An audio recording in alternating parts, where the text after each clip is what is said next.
Good evening and welcome to our October 10th Board of Selectmen meeting. I ask you please rise for the Pledge of Allegiance. I pledge allegiance to the flag of the United States of America and to the republic for which it stands, one nation, under God, indivisible, with liberty and justice for all. Thank you. We will start with the reading of the agenda. We'll first go over our September 26th meeting minutes, then we'll move on to community relations, announcements, and open forums. We have two items under appointments and resignations. Number one is an appointment for the and number two is upcoming retirements. Under scheduled appointments, we have four items. We have a 6:45 appointment with Police Chief Maxfield, which is nice to say now. And then we have a 7 o'clock appointment with John O'Rourke from Good Energy. We have a 7:15 appointment for a request for a special license for Base Beverage Incorporated. We have a 7:30 appointment with John Sullivan. Under new business, we have three items. Number one, the Civilian Traffic Commission. Number two, the Fire Department request to declare Engine 3 as surplus. And item number three, Winter Washed Sand Bid Award. Under old business, we have two items. Number one is the deregionalization of schools, which will be held off from this meeting. So please make note of that. So our only item under old business then is a special town meeting for the October, which will be held October 16th. We'll talk about draft motions and capital recommendations. We'll then move on to committee reports, Board of Selectmen policy reviews, then the town administrator's report, and finally any other business unknown at the time of posting. Our next meeting will be the special town meeting on Monday, October 16th. Make sure you be there. And our next regular selectmen's meeting will be October 24th, excuse me. And with that, what are the board's wishes with our September 26th meeting minutes? Through the chair. Mr. McGrath? I'll defer to Mr. Singer. Mr. Singer? I move to accept the minutes as printed. Second. Thank you. A motion and a second. Any discussion? Seeing none, all in favor of the motion, please say aye. Aye. Any opposed? Any abstains? Seeing none, the chair votes aye, motion passes. Thank you. We'll now move on to community relations, announcements, and open forum.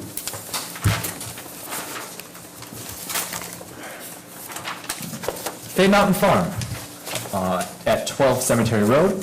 Come join us for our Fall Festival, October 14th, from 10 a.m. to 5 p.m. Activities will include pumpkin picking, wagon rides, corn maze, farmers market, face painting, cider demonstrations, and live animal displays. Food concessions / awesomeness by Cumberspec from Worcester, Mass. Second Chance Animal Shelter adoption van will be there from 11 to 2. There'll be a couple bands. We have Zach Shelton and 64 to Grayson from 12-ish to 2-ish. And Wicked Hanging Chads 2-ish on. Farmers markets include the Wild Hive, Walnut Lane Farms, Cooper's Hilltop Farm, Country Corner Birdhouses, Cornerstone Bank, Brenda Gale Photography, From This to That, Spoon Jewelry, and the list is growing. So a wonderful event. Special town meeting, like I said, will be held Monday, October 16th. We'll start at 7 p.m. at the Charlton Middle School. Once again, Monday, October 16th is coming up, 7 p.m. at the Charlton Middle School. Trunk or Treat, sponsored by the CAAC, will be held at 4 Dressel Hill Road, Sunday, October 22nd, from 1 p.m. to 4 p.m. Trunk or Treating starts at 1 p.m. 1:45 to 2 o'clock is the Parade of Costumes. 2 to 4 p.m. is Crafts and Refreshments, and 2:30 will be the Costume and Trunk Prizes awarded. If you have any questions, please contact Kristen at 508-248-9548.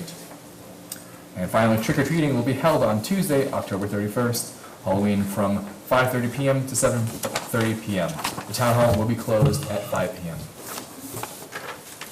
The Charlton Concert and Tree Laying Ceremony will be held Sunday, December 3rd at 4:30 at the Charlton Town Common and Town Library. Once again this year, all of the singing and performances will take place at the Charlton Public Library in Dexter Hall on the second floor. There will be individual singers and performances by students from Shepherd Hill Regional High School, Charlton Middle School, the Federated Church, and the Pasture Prime Chorale. The Girl Scouts will be providing hot chocolate, and Santa Claus will be arriving via a Charlton fire truck as part of the Festival of Lights Parade at approximately 6 p.m., at which time we'll light up the Christmas tree and decorate the other decorations on the town common. Charlton Rec Friends presents Rock and Ride 2, the Cannery Music Hall. It will be held at the Cannery Music Hall, 12 Crane Street, in Southbridge, on October 15th, from 12 noon to 6 p.m. All proceeds will be to rebuild the Charlton BMX/skate park. Is there anyone who has any more announcements? Is anyone here for open forum? Seeing none, we'll move on to our first items under appointments and resignations, an appointment for the student select person.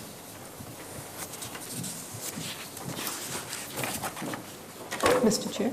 Yes, Ms. Kirk, please go ahead. Attached is a letter from William Champlain Jr., our principal at Shepherd High Regional High School, asking the board to accept grade 10 student Anya Gondowski, am I saying that correctly, Anya? Thank you, as a non-voting student representative for 2017 and 18 school year. Should the board accept the recommendation of Ms. Gondowski as a student select person for 17-18 school year, her first meeting to attend will be October 24th, 2017. Thank you, Ms. Kraber, and welcome, Ms. Gondowski. We're happy to have you here. Thank you. Are there any questions from the board? Mr. Singer? No. No? Sure, I have a question. Ms. Noble? Hi, thank you for coming. What piqued your interest in being a student select person on the board? Good question. Well, ever since I was little, my dad and my mom have always been really involved in the town and PTO and, different groups that have helped me do things that I cared about, like show choir and just being involved in class and stuff. So I felt kind of obligated to be involved in my town in some way. So I took the opportunity when I had it. Thank you very much. A good question with a good answer. Mr. Singer, now do you have something? No, I just point out that Ms. Gondowski also gives of herself in many other ways. I've seen her at the Festival of the Giving Trees, and she gets very involved in many ways. And you're in Honor show to choir? have- Yeah, I'm in both the show choirs and the That's it. vocals. Don't even have to vote. Yeah, that's good. Do you sleep? What? Do you sleep? Is that? Yeah. Sleeping comes after keeping up the grades and, staying after every day of the week. Mr. Swenson? Do you have a course of study at Shepherd Hill, or other things that pique your interest, what you want to do after school, or? I'm definitely interested in going into communications or journalism, some form of media, news anchoring, but also fashion journaling, playing around with different things. I'm also interested in biology, so I'm not really settled yet, but I have ideas. You've got time. With that, what are the wishes of the board? Mr. Swenson? I would make a motion that we appoint Shepherd Hill grade 10 student Anya Grandalski to be our student select person for the 2017-2018 school year. Second. Thank you. Motion second. Any discussion? Seeing none, all in favor of the motion, please say aye. Aye. Chair votes aye. Motion passes. Welcome aboard. We're happy to have you. And we'll see you at our next meeting. Very much. Make it work. That's okay. Here.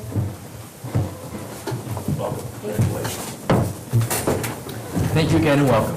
One thing I do want to make sure we remind ourselves to do is we discuss with Ms. Gronowski and the school on, I know we talked about making sure we're looking at the position and that we were talking about any possible changes or updates to it. Just as a reminder. And with that, we'll move on to item number 2 under appointments and resignations, upcoming retirements. Ms. Craver? Yes, sir. Attached for your information are 2 letters from employees with their intent to retire. Charles McConnell intends to retire December 31st, 2017 from the Highway Department after 18 years of service. And I have to take a breath for the next one. Fire Chief Charles Cloutier intends to retire January 10th, 2018 after 23 years of service. The board should start discussions of how you wish to proceed to fill the position, sorry, Chief, I know your seat's still warm, how to fill the position of Fire Chief upon Chief Cloutier's retirement. In an attached memo, HR Director Lorenz Reminds the board that you have options. The fire department has a very capable deputy who, through succession planning, Chief Cloutier has supported and prepared for this role. This is a perfect example of how we should be planning for the future of the town. Deputy Ed Knopf is a strong candidate for the position. That being said, the position needs to be posted on the public bulletin board for a minimum of 7 days, as per the personnel bylaws.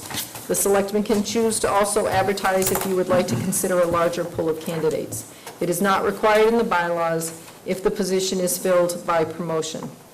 Advertising should include our website, local newspaper, MMA, and the Fire Chiefs Association websites if you choose to expand. The selectmen will need to determine who will conduct the interviews.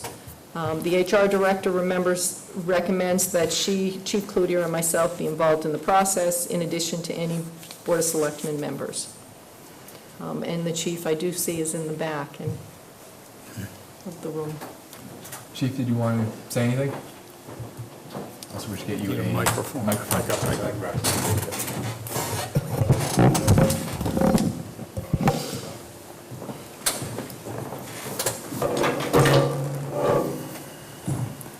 So, yes, it is true. Ms. Craver nearly fell off her chair, I think, when I told her. Yes, I have an opportunity down in Cape Cod that I'm going to actually, take upon myself and do, and it's back in the woodworking industry and such, and I really, my first passion as well is, although I think this was the bigger passion as time went on, so I think the department's in a great spot right now. The deputy is more than ready to take into this position as well, but I know it's your decision as well. But he's studied along with me in this whole entire time. He has his packet ready basically to be a credentialed fire chief in Massachusetts. His position doesn't allow him to do that right now, but once he's able to put that packet in, they only credential actually sitting fire chiefs in Massachusetts, but his packet's all ready to go. So I don't think that you would have, I think Ed would be a great choice for that spot and everything. So I appreciate being here for 23 years. It's been a great ride. When I started, there was 3 full-time people, and basically as a call firefighter that I started in that position, and then 23 years later, and 11 of them as chief itself. We've grown, of course, to 22 people with all of your help. This has been a huge endeavor with everyone and the community itself, and Ms. Craver especially. She's challenged me along the way, and it's been excellent. And all of you, I really thank you all for getting me in this position and working together with us and seeing the need for the community as we continue to grow as a community and focus on emergency services and such. I think we're in a good time. We're definitely a good time in the fire department itself, and we're actually even in a good time in the town. Of course, we've got a new police chief, which is fantastic. We've got new people in the finance division. We've got some really good new personnel in the department and in the town itself, and I think it's time that they all grow together as a unit and grow through the process and continue to grow as a good team. So I was very, very happy to be a part of it. And definitely the biggest thing is I'll miss all of you guys and miss all the friendship that I've grown here. That's for sure. So, but it is true, and the word is basically out, and I do appreciate all your help that you guys have done for us throughout the years. I appreciate that. I know we all have heavy hearts hearing this, but we do appreciate all of you done. It's amazing to see how far the fire department has come, and ever since I started, Chief Cloutier always been a rock in the community, and then has really helped make Charlton the way it is now, and it's just amazing how far it's come. Yep. Mr. Swenson? I just have a couple of things. I haven't read this and thought about this, Raw. I think the best course of action for us to take is to not accept his retirement. The motion to Craver started that. Second.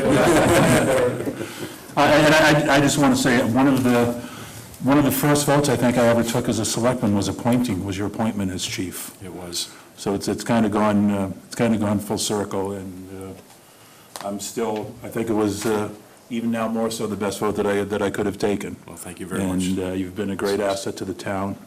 You've brought the department a long way, and you've always been very conscientious and very dedicated to your firefighters and to the department and to the town as well. So Yeah. it's kind of gone full circle, huh? It's been a good ride. It's been a good ride. Yeah, it's been a very good And ride. I going to the Cape, Yep, that's a good ride, too. hard to fault that. So thank you and all the best. You're very welcome. I'm happy to be part of it, honestly. I'm glad to make the mark that we were able to make, that's for sure. Mr. Singer? Shocked, disappointed, happy for you at the same time. Yeah, it is a loss. Along the lines of what Mr. Swenson said, my solution was simply to chain him to the desk. That's Plan B. But there's no question you've made your mark, and the department as it is and as it stands has your name all over it. What you've done with what you had and how you made things happen and get where they are, I think it's just also a testament to your perseverance and creativity. You know, even I had high hopes that you'd achieve your goals, but I'm like, how's it going to make it happen? But you did, you know, and it's just, you know, you deserve all the credit. You made that department. What it is right now is all you. It's the people that I have helping, like you guys, because if I didn't have your assistance, we wouldn't be anywhere. So it's a team effort with all the people that are here in this operation. You're It's not retiring. You don't have to just say guys. that now. I'm sorry. It doesn't matter, it's the truth. And you guys know me by now, that's the case, so, I hope you do it on the Cape. I'm going to miss having you around. yeah. I'll come up and haunt you once in a while. Thank you. Mr. McGrath? No. Chuck, first, jealousy. I'm still working, it's not I know, going off. but yeah, and you did a great job down there. I probably know a little bit more about the fire department, you know, than I know about a lot of other things. And it's a tough job. Sometimes you see things that you don't like to see. But it's all about helping the people, and you and the department have done a wonderful job at that.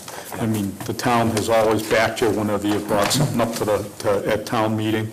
I think that is the litmus test about how the town feels about you and the department, and you can take that to retirement. Yeah, most That's a definitely. good feeling. Well, thank you very much, I appreciate that, appreciate Mr. it. Swenson? I just have one last anecdote I want to throw in.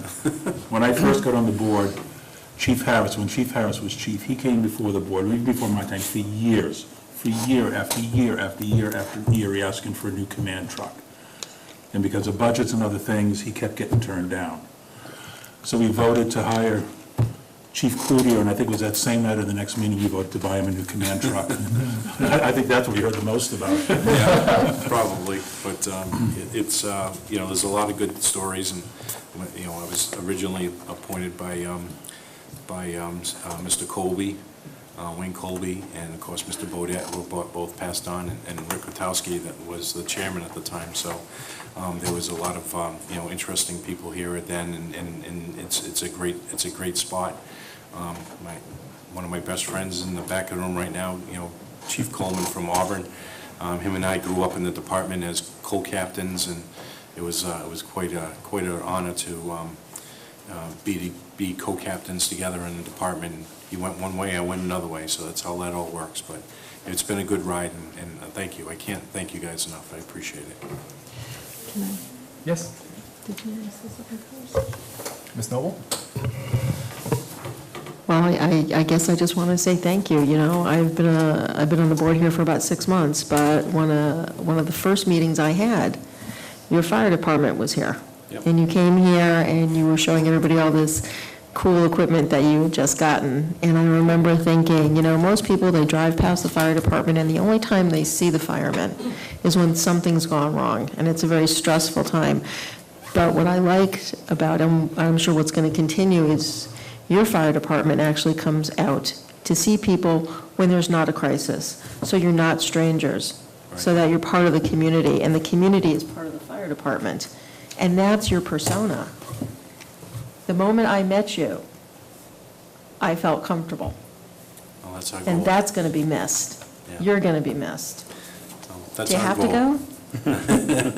That is our goal, to make people feel comfortable. That's why they're calling us, to make sure that we can try to help them with their situation, the best we can with the tools we have and such, so. That and comfort is a precious gift, and I thank you for that for 23 years. You're welcome. Thank you. I'm glad Mr. to be a Craver? part of it. Chief, Yes. I'm not sure I should get this started. Thank you for your leadership. You have been a very strong person within our department heads. You've provided leadership on many areas. You've supported the fire department, and I just want to reiterate everything that everyone said about where you've taken it. One of the first things that I did when I got here, Exactly. we were searching for a chief, Yep. and you dug in. You went to chief school, you got your certification, you did, you got everything you needed, and you were hungry in learning, and your whole focus was on how to better Charlton and the department. Right. And I really appreciated and enjoyed watching you blossom, basically. All the way through. And I'm not sure what you're doing next, but I know that they'll be very lucky to get you. Yeah, well, thank you very much. So, I appreciate that. thank you. Nice words. I imagine this is only the beginning of the thanks, so be prepared. Maybe, yeah, it's not just me, it's a team effort, so thank you Yes. very, very much. I appreciate it. Don't they hose down the chief, like, We've got a bit more to do. they do trucks, right? I'm like, Yeah, Maybe we'll still see you in Newport sometime, huh? most definitely.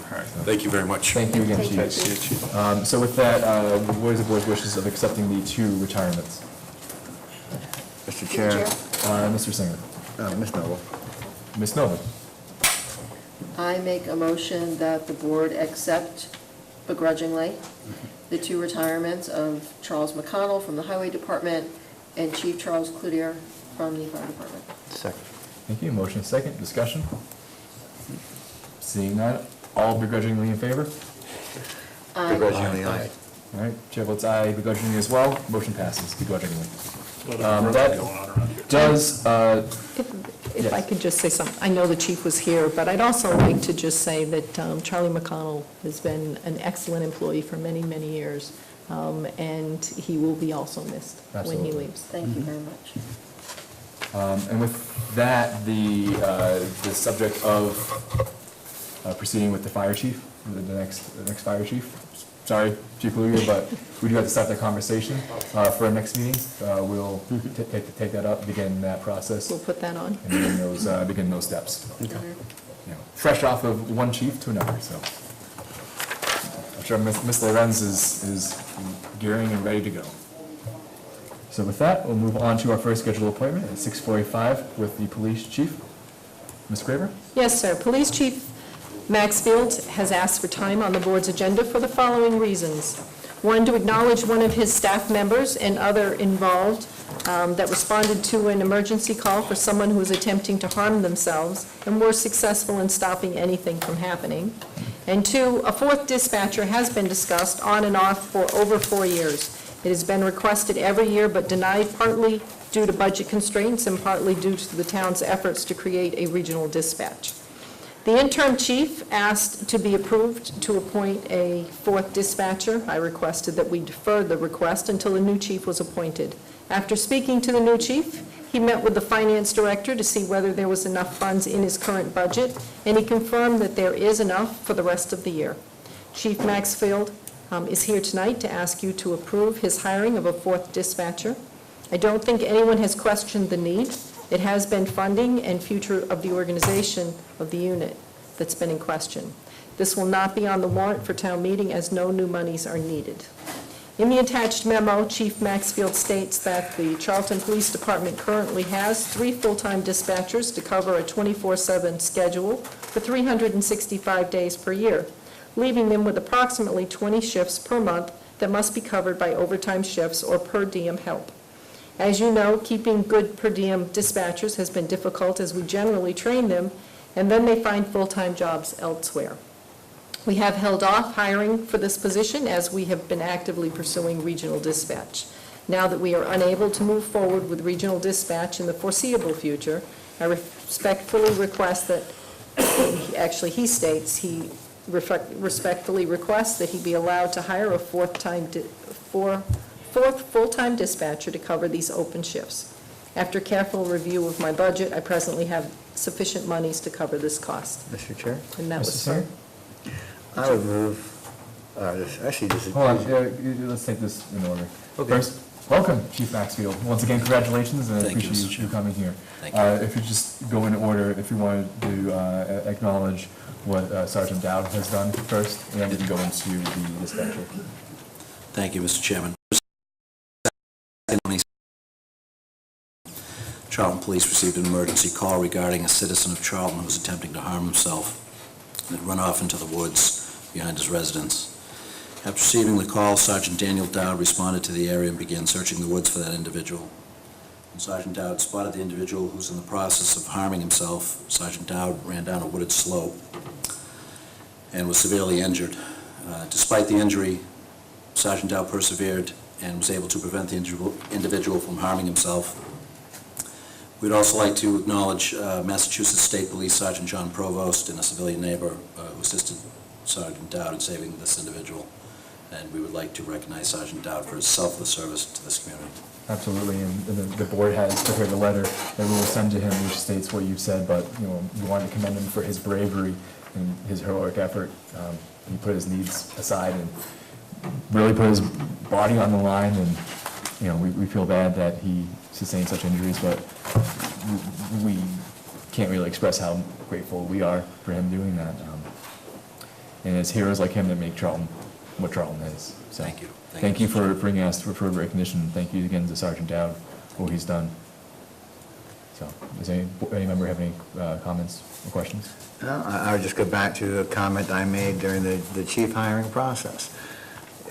We have, in my opinion, the finest officers in the Commonwealth. There's a reason everyone wants to work here, to work with people like that. Thank you. Echo that comment, so. Thank you again for bringing this to our attention. But now we'll go to the discussion of the fourth dispatcher, and I'll let you take over, Chief.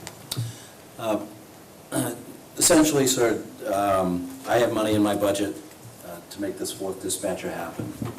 So I work with Mrs. Craver on this, and yeah, I think it's time.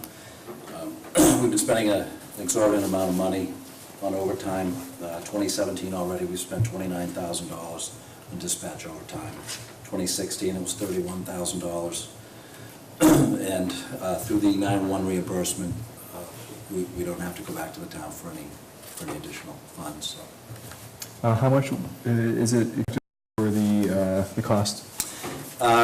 Approximate cost for the year is about $51,000. If we hire by November 1st, it would be $31,000 for the remaining for this fiscal year. Mr. Craver, do you have an estimated impact for other benefits costs to the budget? Do we have that built in as well? it depends on whether or not the person takes a family or an individual or no health insurance. So it could be Let's assume worst case scenario. Do you have that? about $18,000. 18,000? Okay. Does the board have any questions? No, I'd just like to make a comment. Sure. Through the chair.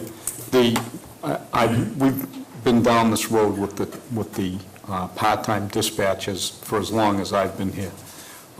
We've sort of delayed hiring the fourth dispatcher, as Sergeant Dowd has said, because we've been trying to go regionalize, and that right now isn't bearing any fruit. And I think he's done his homework on A, his budget, and B, what the cost is in overtime to us over the past 2 years. I think financially, it would be a good idea, and also for public safety, to hire a fourth full-time dispatcher. It was amazing to see before, when Chief Kirby was here, I was getting a tour of the police station and seeing there was an accident number 20 and seeing all the calls come in. It's lucky to have some officers in the dispatch room, and just suddenly everything's lighting up, the calls coming in, and it was crazy, and how it could just drop at the, drop of a hat. Ms. Noble? Chief, I'm curious as to whether any of the per diem or part-time staff that you have filling in right now have expressed an interest in this position? They have, ma'am. I've had a couple of people come to me and said they would be interested in the position. They're already trained and ready to go. So do we have an approximate time frame on how long you think it'll be before someone gets hired? Well, we'd have to go through the personnel bylaws. It has to be posted for a period of time, I believe 7 days, and then we would conduct interviews shortly thereafter, but I'm confident within a few weeks. So, and you think you have somebody who can hit the ground running? Yes, ma'am. Thank you.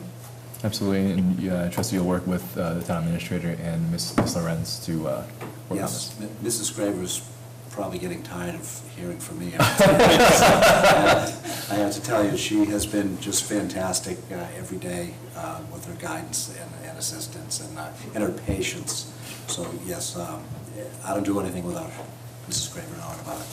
Mr. Singer? Two things. One, I would gladly make a motion to approve the hiring, but I also have a question regarding that. If the chief has the money in his budget and it's his department as a strong chief, does he even need our permission to make this hire, or can he just make the hire since he's a strong chief and has the money in his budget to pay for it? You are the appointing authority through the chair. Ms. Graver? You are the appointing authority, so you would need to give him permission to do that, and then we would start the process. With that said, I would make a motion to approve hiring a force dispatcher. And I think we all agree there's no question, It's needed, absolutely. Yeah, I'll second that. At least before we're needed. Motion and second, discussion on the motion. Obviously, going forward, we don't know what budgets will entail this year, next year, going forward. Obviously, we want to keep all positions possible, but that's always, discussions with the Finance Committee, especially, this year going forward and building it into our base budget and your base budget. Yes, sir. So, Ms. Graver? With that said, I certainly would want the board to approve this eyes wide As a- open with an intention to keep As a this long-term, position. absolutely. So when I put the budget together, Correct. the recommendations for next year, I will include this full Absolutely. salary. I'm just saying, it's something we have to think about going forward, is the 51,000 plus the 18,000. So just making sure we all remember, but absolutely, it's a long-term commitment. Yep, very good. Seeing no further discussion, we'll move to a vote. All in favor of the motion, please say aye. Aye. Chair votes aye, motion passes. Thank you, Chief. Thank you very Chair, much. if I Thank you. could say, Graver? congratulations, and I just want to acknowledge that this is his maiden speech before you, and just as legislators go through the House and the Senate on their first time coming before the board, congratulations, and you've got that one under your belt, and I'm sure that you're going to be giving many more presentations to the board. Thank So you. I thank look you forward for to your it. service. I look forward to working with all of you. Thank you so much. Thank you, Chief. Thanks, And Chief. It's easy to not realize that, because it was effortless. It was. Mr. Swenson? Along the same line, I would like to make a motion that we ask the town administrator to draft a letter to our interim chief, Dan Charette, thanking him for service for the town. He did a lot of work down at that department, and I know he got things put in a position for Chief Maxfield to come in and make his mark as chief. So we were very fortunate to find him, and I just think it would be proper for the board to send him a letter thanking him and acknowledging his service to the town. I'll second that. Absolutely. Motion is second. Any discussion? Nope. Seeing none, all in favor, please say aye. Aye. Chair votes aye, motion passes. Thank you. Absolutely, just he jumped right in and, Yeah, he yep, did. took us to a good place. All right, with that, we'll move on to our second scheduled appointment at 7 o'clock, and I apologize for the tardiness. This is with John O'Rourke from Good Energy. Ms. Graver? Yes, sir. This is a pleasure for me to have this presentation tonight. I've invited John O'Rourke from Good Energy, who is our representative for electricity aggregation. As you know, we have offered our residents a discount on their electricity through public power. Mr. O'Rourke informed me that the National Grid announced that the new residential basic rate, starting in November 2017, will be 12 cents. The aggregation rate with public power is 9 cents. Until January 2018 meter read, when it will adjust to 10 cents. This rate is substantially below the National Grid basic service rate. And as you remember, this aggregation went to town meeting approved it. It was a very long process, a couple of years to go through, and John helped us go through that process. So I think tonight we are where we had hoped to be. Absolutely, and it's some good numbers to see. So welcome, Mr. O'Rourke. We appreciate all your work with this, and I'll hand it over to you. Thank you, Mr. Chairman, members of the board, Madam Town Administrator. I'm very pleased to be here tonight to give you an update on the community electricity aggregation. You know, we started this in July. We went out to bid at that point in time, And we went out with Charlton, Millbury, and Oxford, and Public Power won the bid. We did a step process because we needed to be under the National Grid rate for that first session. That's why it steps up to that rate in January. As Ms. Craver announced, National Grid recently came out with its basic service rate starting on November 1st at $12,673 per kilowatt hour. The aggregation rate at this point is 0.9366. That's a substantial difference. In January, as you can see on the chart on slide 2, that 9,748 is just an average of the 9,366 and the 10,13, because your meter read date in January is in the middle of the month. After that meter read, the rate goes up to 10,13, and again, that is substantially below the National Grid rate. It's our estimate that in that period from November 1 through April 30th, Charlton residents will save about $115 on their bill through that period. And it's estimated that the residents in town, the 3,385 residents in the program, will save about $390,000 during that same time period. There are a number of residents who had opted out of the program initially. I'm sure that once this information gets to them, that there's a large difference in the rate between National Grid and the rate of the aggregation, they will want to come back into the aggregation. And they can do that by calling Public Power or emailing Public Power at the numbers that I've given you. Again, the last page is just my card, and any questions, do not hesitate to call at any time. That's my cell phone number on there, and I'd be glad to answer any questions. Right now, we're feeling very good about this. I know we had some problems in the initial opt-out that were beyond our control, but essentially things seem to be settling down, and as I say, I'm sure that some of the residents who opted out initially will want to come in now that they hear the difference in the rate. Thank you. And just if any residents did want to opt out from here, it's still an easy process, correct? Oh, absolutely, yes. Any questions for Mr. O'Rourke? Ms. Noble? Quick question. You said people can now opt in if they opted out before. Is there a window of time when people have to do this, or can they opt in at any time? What happened in the initial opt-out period was that the Public Power, part of their process and part of what we think happened in delay of mail, resulted in people not being opted out of the program that should have been, so we got all those people opted out.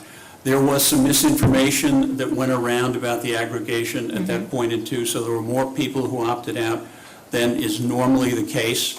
So essentially, we'll let those people come into the aggregation at the aggregation rate if they want.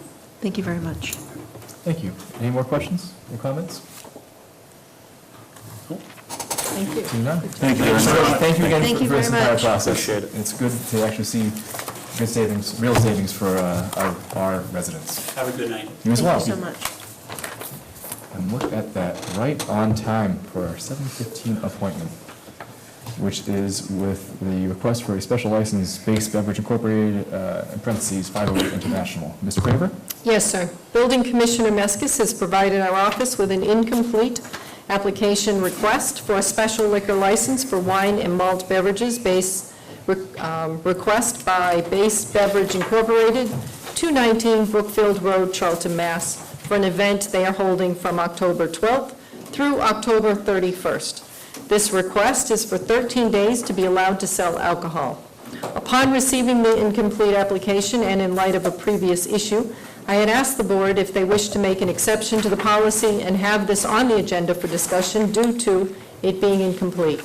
Mr. Jennings had stated previously he was not afforded the opportunity to discuss this with the board, and as the board's policy states, applications do not come before the board until they are complete for your consideration. I applaud the board for making an exception to the policy to allow this to come forward for discussion. I must also bring to your attention an email that we received from Building Commissioner Meskis dated October 4th, which reads, "This morning I received a special one-day liquor license request from BoS Beverage LLC for a Forsaken Forest Halloween event at 39 Hammond Hill Road. The procedure listed on the Board of Selectmen's application indicates application should allow 4 weeks prior to the event to allow time for all departments to review.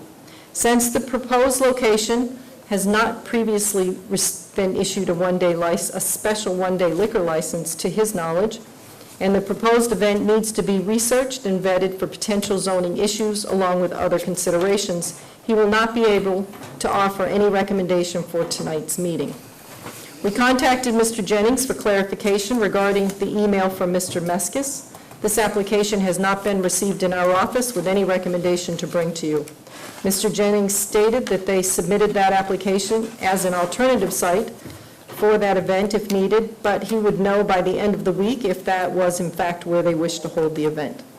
In any event, we have no recommendation for the 39 Hammond Hill request to bring to you tonight.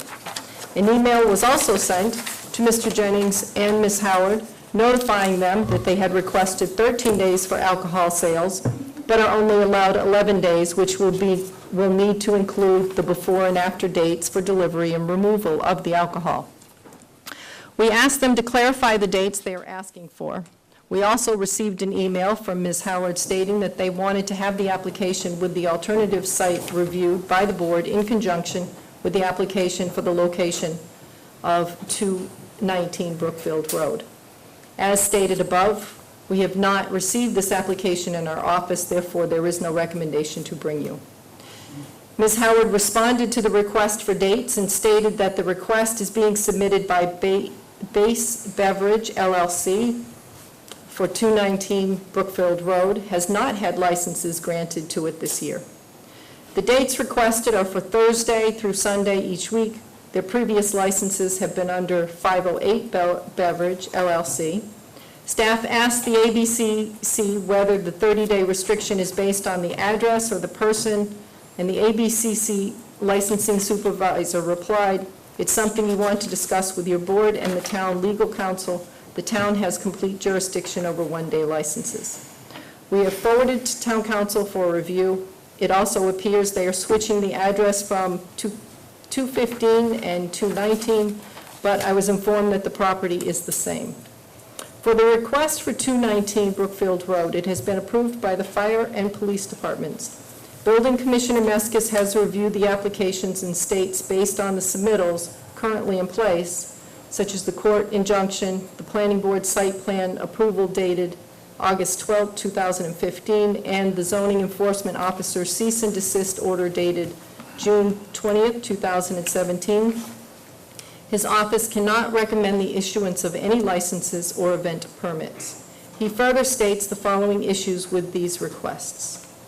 1, the cease and desist order states 219 Brookfield Road, 508 International, Sunset City, and associated businesses notice to cease and desist all unlicensed and or unpermitted activities.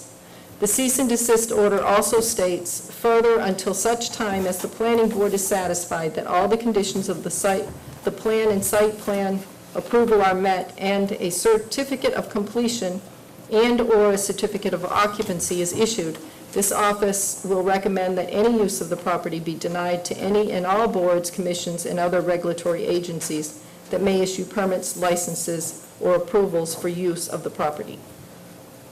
The Planning Board Site Plan Approval Item Number 4 states, the board has reviewed a list included in the site plan applications entitled Sunset City Proposed Activity List, which lists a total of 50 proposed land use functions and activities.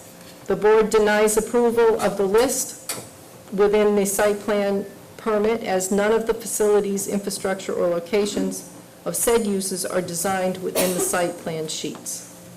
The Planning Board site plan approval, item number 4 list includes car show area, CrossFit game area, field day area, lumberjack game area, off-road ATV area, along with many others. The Planning Board site plan approval allows for the construction of motocross track and emergency helicopter landing zone.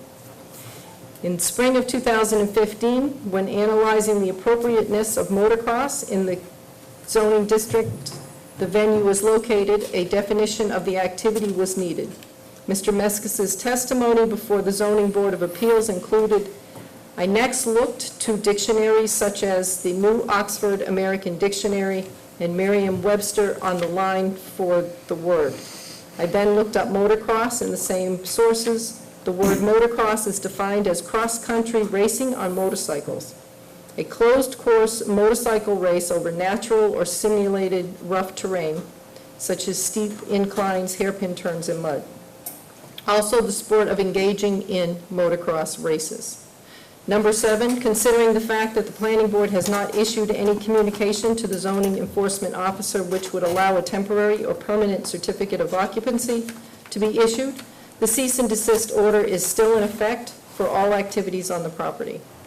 Number 8, if and when a temporary or permanent certificate of occupancy is issued, the request for event licenses can be revisited once a certificate of occupancy is issued. And number 9, given the foregoing, it is the recommendation of the zoning enforcement officer that the Board of Selectmen withhold the request for special liquor licenses. Attorney Kevin Polanski, Esquire, for 508 International, contacted our attorney Jonathan Silverstein from KP Law, who is the town's attorney, regarding the Town of Charlton versus 508 International ET Land Court action. Cease and desist, stating that he believes the site plan approval issued by the Charlton Planning Board for 508 International's use of the subject property has lapsed, and that his client is withdrawing the site plan approval. Their attorney further states that since the town's complaint is based upon a site plan which is no longer operative, that the zoning enforcement is now moot. Attorney Silverstein disagrees with this. He notified Attorney Polanski of the following. The town disagrees that the site plan approval for the property has lapsed. His client made substantial improvements as to the property as shown on the site plan and authorized by the site plan approval. Moreover, Attorney Silverstein was informed that Attorney Polanski's client has utilized the property for motocross events, which was one of the uses authorized under the site plan approval. Although such use was undertaken unlawfully, without issuance of the required certificate of compliance, was still clearly undertaken based upon the site plan approval. Attorney Silverstein also states that in Attorney Polanski's letter, Section 200-7.1D8 provides that site plan shall lapse after 2 years unless substantial use or construction has begun.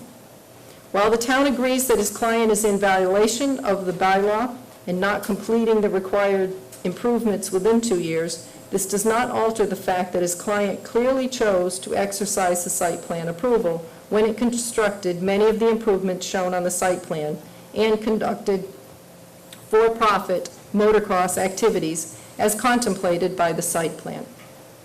As to suggesting that his client may simply withdraw the site plan, he noted the appropriate way to accomplish this would be to appear before the planning board and request it to vote to approve such withdrawal, and recommended that his client or its permitting counsel contact the town planner to discuss the logistics of such a request. Lastly, Attorney Polanski's suggestion that the town's enforcement action is based solely upon the site plan approval is incorrect. The very language of the complaint that was quoted in the letter requires that the property owner obtain a certificate of compliance from the building inspector prior to making any use of the property. Attorney Polanski's client did not comply with this requirement, and Attorney Silverstein states he has been made aware of that.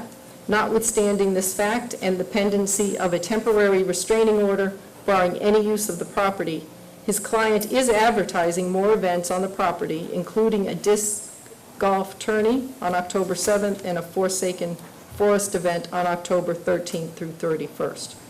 No certificate of compliance has been issued for these events, which in any event the town contends would constitute for-profit recreational activities requiring site plan approval. The temporary restraining order of the land court remains in full force and effect, prohibiting his client from making any commercial use of the property. The town reserves all rights to seek contempt penalties if his client violates the court's order. On October 2nd, 2017, at approximately 10:02 a.m., Amber Howard came to our office and asked Ms. Devlin if she could come with her to the building department to get her applications approved. Ms. Devlin said she could not do that. Ms. Devlin discussed this with me and informed me that the building department did not sign off on the application. I informed the board at this time, and hence this discussion is taking place. Lastly, I would ask the board, after discussion is had and a decision is made on the above, to provide direction to our office if further applications come forward that have not been completed from this venue, if the policy should be followed where it is not added to your agenda until complete, or if we should continue to add to your agenda as an exception that was made tonight. Thank you, Ms. Craver, and I know that, there's a lot to take in, and we'll be patient through discussion on this. The first thing I'd like to talk about is the last point you made, Ms. Craver, about incomplete applications being brought forward to the Board of Selectmen. I would agree with that, and I would, do you want to vote on that, or just confirmation from the board? We're just looking for direction. Okay. I would like to continue with that policy or old policy and not make exceptions for incomplete applications. Is anyone objections to that? I would agree with that. Okay, so no objections. Yep. All right, now we'll go to the task at hand for BoS Peppers Incorporated and this entire discussion. I do want to say that, it's been my personal priority, and I know this board in the past has been, willing and has worked hard, especially the Selectmen's office, to work with businesses and to help them come to Charlton and thrive and grow. But that said, that we make sure that everyone plays by the same rules. In this case, I feel that the board has, and the office has gone out of its way many times to make exceptions and to put a lot of effort and time. I know Mary, Ms. Devlin, has worked a lot of hours, and I want to commend her on that as well. And it has not been a very clear or clean process throughout. With that said, I will open it up to discussion. I will say that, caution that there are several ongoing lawsuits happening. So if discussion goes off topic or in a place that shouldn't be, I will be making sure I'll be ending that discussion. Also, Mr. Jennings, from the last meeting, I want to officially warn you, some of the things that you said and the tone was very inappropriate, and I just want to caution you that any comments made tonight are respectful, concise, and on topic. I will be limiting further comments from the audience, and we'll do our best to stay on topic. But Mr. Jennings, I imagine you have something to say. Well, before I get started, maybe you want to clarify what topics were off base so that I can steer clear of them so that I don't offend anyone. That is a good question.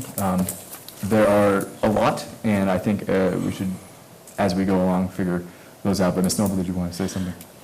One thing I would caution everyone is that there is ongoing litigation. Right. And it would be, it would not behoove the board or the parties involved to discuss anything having to do with that ongoing case right now. So I would like the conversation to stay on topic and let us not discuss the ongoing court cases, okay? I feel that's pretty much impossible at this point in time because everything we just talked about in the letter is pertinent to the conversation this evening. And that's why I've come here before the board, because I honestly, I believe that, first of all, I don't know who on the board personally believes that they're fully informed in this situation.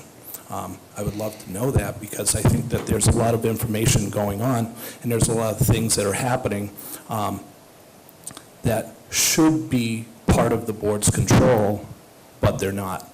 And certain parties are running down the road in directions and costing the town a lot of money in legal expenses for this exact situation that we're talking about. And at this point in time, and it continues to be the case, our business suffers. And that's part of where the discussion has gone this evening. And as part of the process goes, I'd like to inform the board of the situation where we're at right now. Because I think you need to have a crystal clear picture of the situation in its entirety, so that you can understand when someone's going down the road and spending a lot of money on litigation for the town, why are they doing that? And, you know, the taxpayers are going to be very concerned when they find out that the town has spent $50,000 on legal expenses trying to stop us from withdrawing from a site plan, when it's our right as a landowner. Site plan expired on our property. We're no longer under site plan review, as stated by the town bylaws. The town bylaws specifically say that. And in the memorandum that Ms. Craver quoted, Jonathan Silverstein actually leaves out one key word from the bylaw, and there's a bracket. And in that bracket, the word "not" should be there. He has intentionally left that out because he's a litigator. What attorney wouldn't want their client in court all the time? I mean, it's only natural. But as a town, do we want to be spending money on stopping 508 International from being involved in site plan review? It's crazy. Site plan is expired on the property, and that's pretty much it. And then we sent a letter to the town clerk, which is on record, that said, even if you don't believe that our site plan has expired, we're withdrawing it. So just to cover our bases and make sure that that point was driven home. Now, our intention is fully to move forward with a campground and ultimately a golf course on the property.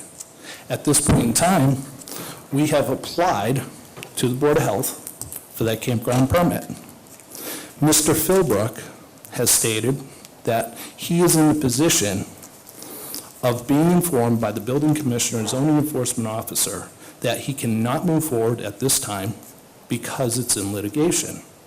Now, again, effectively, the town is or members in the town service are blocking our business from being able to do business, and things that, as a private landowner, I wish to do on my property. And what right does the town have to do that?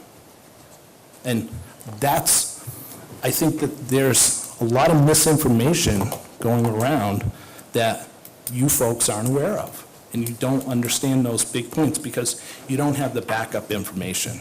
It just looks like some wayward business is trying to do whatever they want to do, regardless of ignoring a site plan and ignoring the building commissioner, zoning enforcement officer, when it was our contention that Mr. Meskis had a very slanted view of the interpretation of what we could and could not do per the site plan.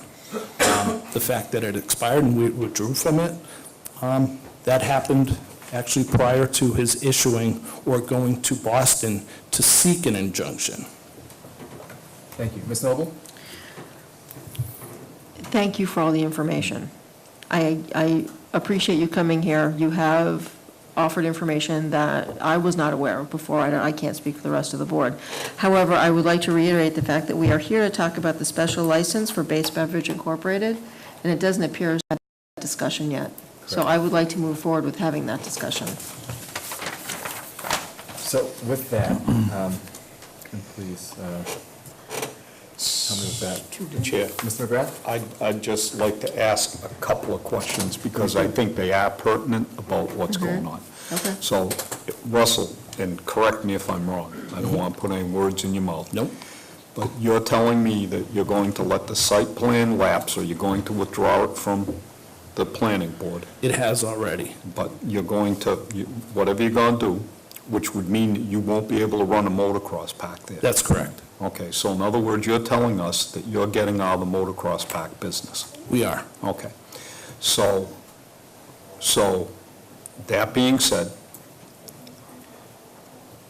and because I don't know this answer, campgrounds, according to Kurt, are they allowed on that property without a site plan? By right, yes. And we actually, we have been approved by the planning board already as part of our permit for a campground. That was part of the original proposal. And we chose to bring it before the planning board just to show the overall plan, even though we did not need planning board approval, because a campground is by right. In the zoning bylaw book, it is permitted with a Y, not a P, requiring permits. What about commercial activity on the property? And I'm not claiming to be an expert in planning and zoning regulations. That's why we have John. I'm not an expert, but just my suggestion with knowing that is the intent, to not run the motocross over there. My suggestion would be to talk to the building inspector about the campground process, which I believe Russell is probably right, that it's by right, but what else can take place on the grounds there? What other activities, such as the activities that he's asking to do now? So, this is a real gray area for me. I've never had this. The only site plan I can remember being withdrawn besides a subdivision on a commercial site was Conover, I believe, withdrew theirs, Russ, but they hadn't put a shovel in the ground. Yep. So that's, this is a gray area for me. I think you need a lot of Well, clarification. just as Mr. a Jennings? point of reference with what you just said, John, I think that if you read the actual bylaw where it pertains to site plan and how it's written, a site plan will lapse, and this is my recollection of it. I don't have the exact bylaw in front of me, but I would encourage you guys to read it for yourselves, because what you're going to see is that there's more than one sentence in the bylaw pertaining to a site plan that has lapsed. The first one states that if significant work has not started at the project, then it will lapse within 2 years. It also goes into the next sentence, and it states that a site plan has 2 years to be completed unless an extension has been given by the planning board, which must be basically applied for by the applicant, being myself. That was never done. So, site plan was written, I want to say the 13th of August of 2015, and therefore it expired August the 13th of 2017. Legal action was taken after that date. So it's very important to know that the very first starting place that someone should go to when they're a town official seeking action on a property and looking to make a decision on the property, go to the original permit and look at the original permit and say, here's the original permit, here's the date that it was taken out, is the permit still active? I mean, that should be step number one before running off in another direction, costing the town tens of thousands of dollars. And it's a very serious situation. And I think that bottom line, it's your employee. I think that person answers to this board. And, I have a lot of employees. I know what my guys are doing. They don't do whatever and fix whatever, but maybe I'm getting a little off topic. I apologize. Yep. I'd like to try to bring it back around to topic a little bit and get on the actual discussion on the license itself. And the first thing that popped out at me was in paragraph 1 on page 2 of the document we have, where the office sought an opinion from the ABCC whether the 30-day restriction is based on the address of the person, and the ABCC licensing supervisor replied, "It's something you want to discuss with your board and town legal counsel." I have a thought on that, but before I say that, I'd like to ask the town administrator if we did get an opinion from town council on that. We have not received an opinion on that yet. Through the chair, if I may. I'd like to finish my point Okay, first, sorry. if I could. Yeah, let me finish my point first, if I could. My thought, which is based on absolutely no experience or no expertise, but hopefully a little bit of common sense, is that everything we've discussed and every time we approve a special license, it's based for a location. So my gut feel on this is that the restriction would be based on the address and not the person. My gut feel on that. So I'd like to put that out there. But also, if someone can answer this question, that 215 and 219 Brookfield Road is the same property. I understand that, but I think we're looking more at 215 or 219 Brookfield Road, and this one is actually, wasn't there one a request for Hammond Hill. Hammond Hill Road?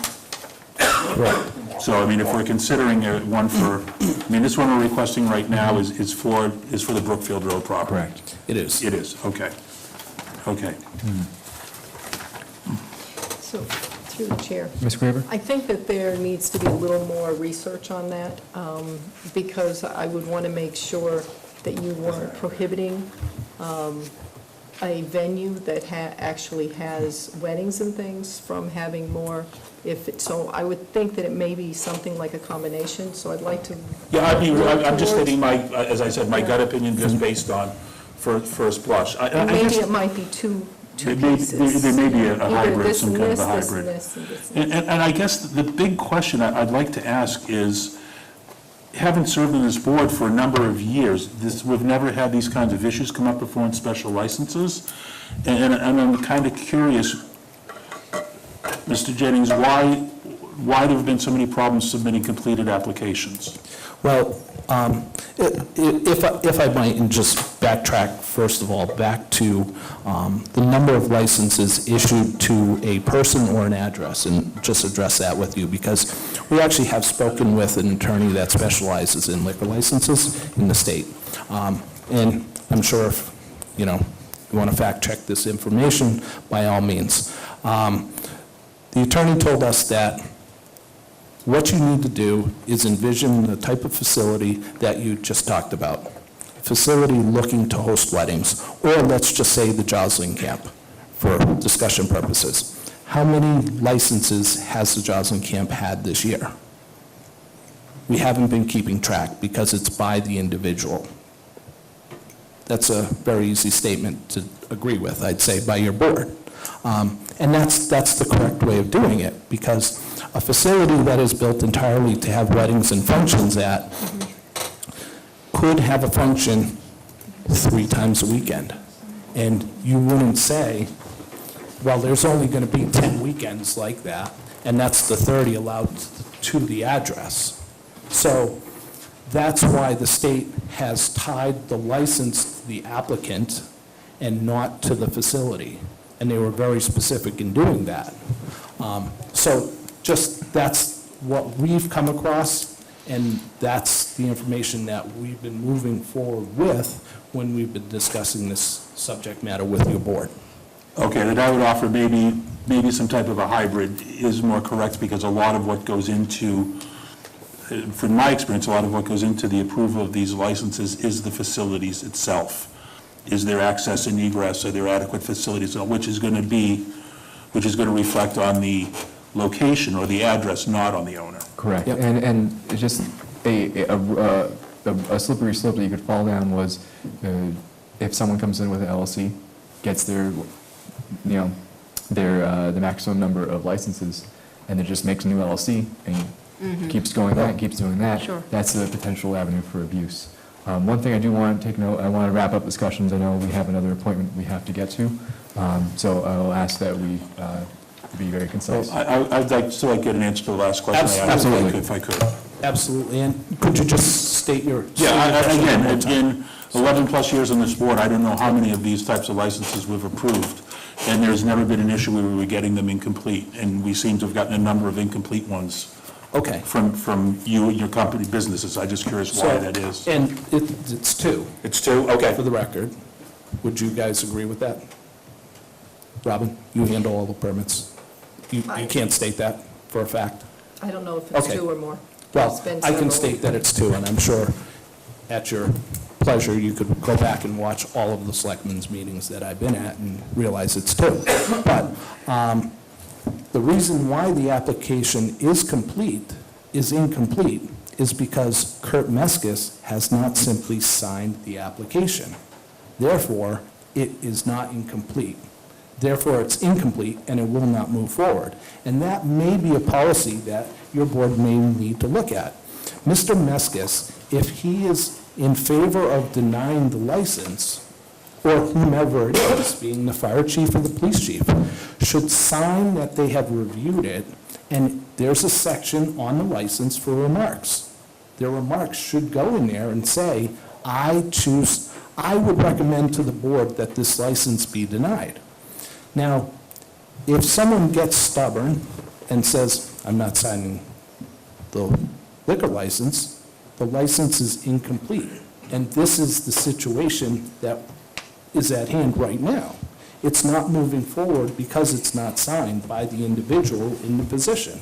And it's, as an applicant, I simply say, you need to sign the form and put in your remarks for the selectmen, because they're the decision makers, not yourself holding up the license. And this is what the incomplete license has been about, a signature.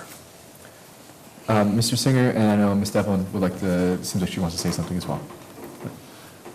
Thank you. Just four, I'm not sure there are questions or more than comments maybe, but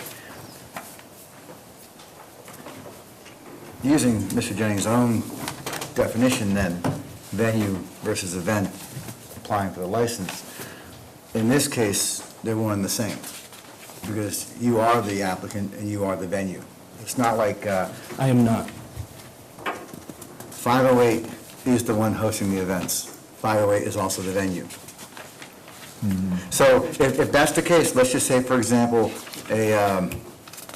Mr. Singer, in this case, I believe we're talking about BoS Beverage Incorporated looking for a special liquor license request for Hammond Hill Road.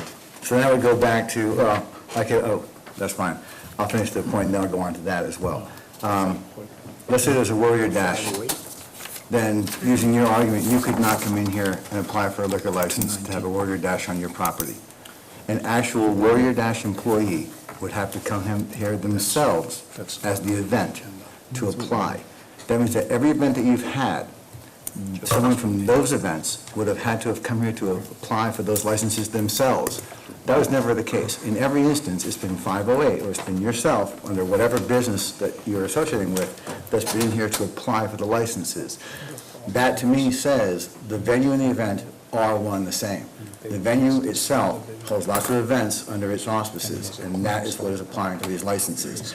By argument, then, someone from some forest or whatever it is would be in here applying for the license, not 508 or BoS Beverage, separating the event from the venue. I would also go on to say that part of the cease and desist, and one thing that amazed me that we've been having this conversation, more than any department head in this town would have signed anything that was submitted, because the cease and desist order states not only 215 Brookfield Road, or 508 International, or Sunset City, but it also says, and associated businesses, which means to me, and again, I'm not a lawyer, I don't know planning like John, but to me, that would say that any businesses that are associated with this are under the cease and desist. Three, the other question I have is, we've asked about town council, getting an opinion. Mr. Princeton just asked and was told we have not heard back. I would like to know. I haven't got a formal. Okay, so I would like to know, A, confirmation that we did in fact ask town council. And if we did ask town council for an opinion, when did we ask? And how long after an application came in did we wait to ask? Was it immediate? or was there any kind of delay in getting an answer from Mr. Jennings?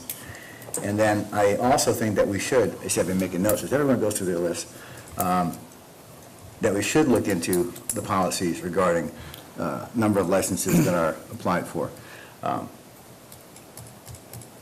So I've thrown it all out there. There's a lot to digest.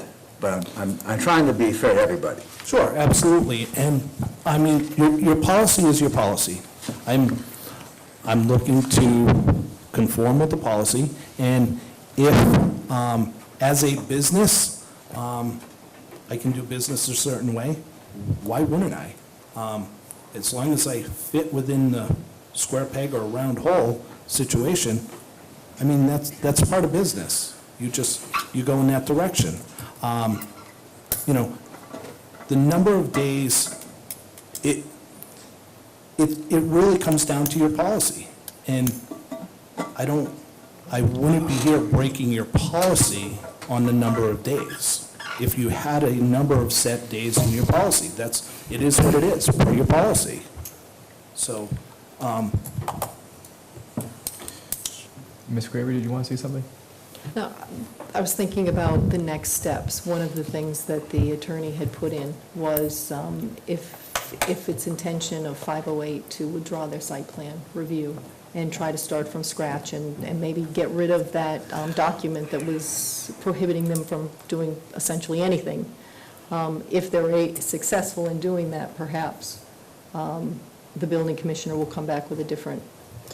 But so I'm looking at Selectman McGrath asking, so by Attorney Silverstein's recommendation that they go back to the planning board with an official withdrawal, and then that note gets notified to the zoning enforcement and building commissioner, would that be enough of what they're looking for to be able to take the next steps? Yeah, I was Clear talking, through the the cease chair. and desist. I was talking with Joe a little bit, and that was basically my suggestion was to go to town council and ask what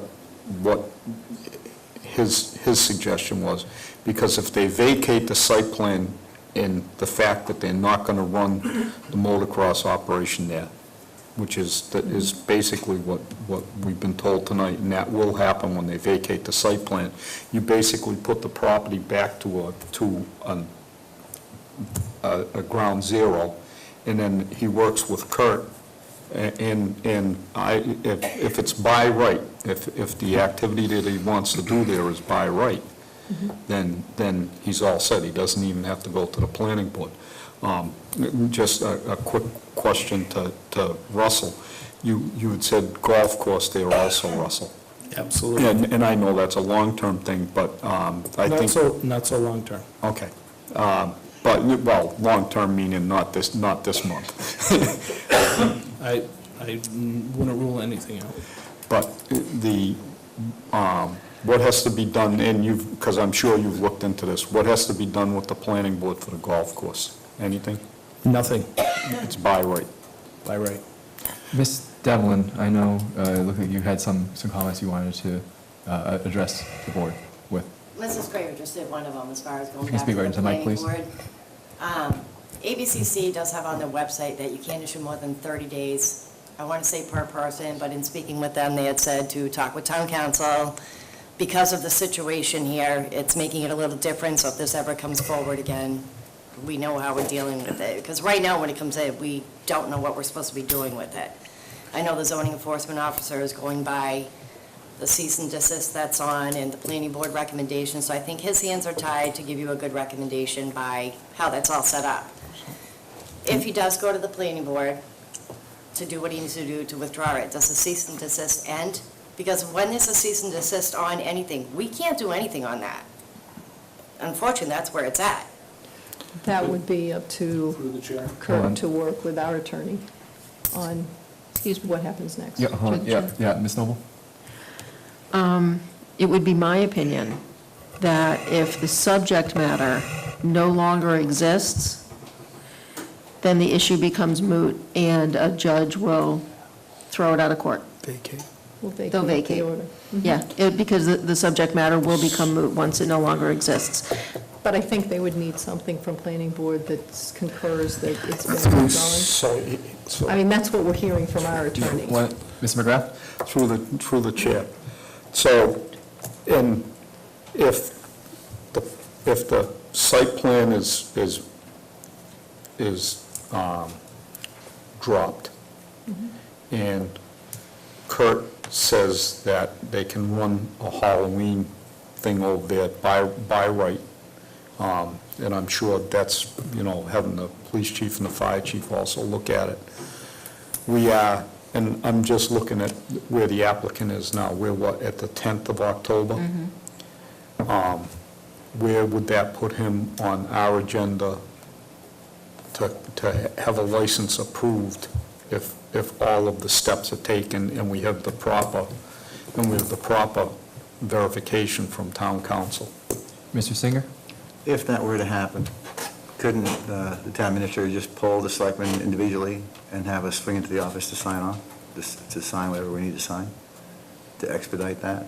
You could take a vote now contingent upon the withdrawal of the That would be more cease. the right, Because- that would be more the way, so. Because our next meeting would be One of the 24th. things, right, and one of the things I would like to do is really see this expedited at this point. I think both Mr. Jennings and the residents affected by this deserve closure, and I think at this point would like to live their lives anywhere but here and get to running their businesses and their lives. So if we can get to the zoning enforcement officer and have this made a priority and get this expedited, if these can be done quickly enough, we can always be told, we can swing by the office and we can sign off individually. I do believe he is out this week, so it would not be until next week. Can you email him or call him? Excuse me. Ms. Devlin? I see Ms. Devlin there, her The faces. court needs to Yeah, release the cease. And also, yeah, there's no Yeah, decision yeah. made. I think we should, Ms. Devlin? Is there an I know you want the building commissioner to work on this, but it doesn't have to go to 508 through planning board first? Like, how quick can they go on their agenda before we get it? So, because there's nothing more I'd like to see help them out, but Right. I don't know where we're supposed to go until everything's clear. First planning board. Mr. Jennings? Okay. Through our extensive research, and I'll send it out there as a SOS. If anyone knows of the exact procedure to withdraw a site plan, please present it to this board, because there is nothing in the town bylaws or nothing in the state rules and regulations for a procedure to withdraw the site plan formally. Now, the site plan has expired, and we have sent notice to the town clerk of that expiration and our withdrawal. Through the chair, any changes, and I'm sure that this is in the town bylaws or in planning in chapter 41, that has to be in writing to the planning board. It doesn't go to the town clerk. That goes in writing to the planning board, and then the planning board will send it to the town clerk after they say, we've received this. But the planning board has, because they've approved the plan, they're the ones that have to adjust all their files. So in other words, there could be a misstep there. You gave it to the town clerk. I believe they were CC'd on that as well, but I will double check. That's, what I would do, Russell, is tomorrow morning, I would handwrite, as you would do for an extension on a subdivision, and say, I'm withdrawing the subdivision site plan for 508 LLC motocross, or however you have it organized and how it was approved in that language. That would make the motocross operation over there moot for nothing, and then you move on from there. Okay, and then it's with Kurt. Definitely follow And that town advice, and they will receive a Mr. copy of that tomorrow. I just want to go back to the question I asked earlier for a second, if I could. Mr. Meskis has, the jobs he has have a tendency to put him in a lot of people's crosshairs, as we've all seen. In my time on the board, we've had many discussions. My concern is that with all that being said, I have never known Kurt to not do something just because he didn't want to do it. anytime he didn't do it, there was a legitimate reason. So, Russell, as much as I really want to see, when I first heard about your plans for there, as an avid motorcyclist, I was supportive. I think it still can be a great thing for the town, and I think could be a great business. But I just have trouble when you say that the package you put in were incomplete just because he didn't want to sign them. I've never known Kurt just to not do it because he didn't want to do it. My experience would be he didn't do it because there was something missing, or something that he needed that he didn't have. I'm just basing that on my experience. I'm not questioning your integrity or what you're saying, but it isn't jiving with my experience.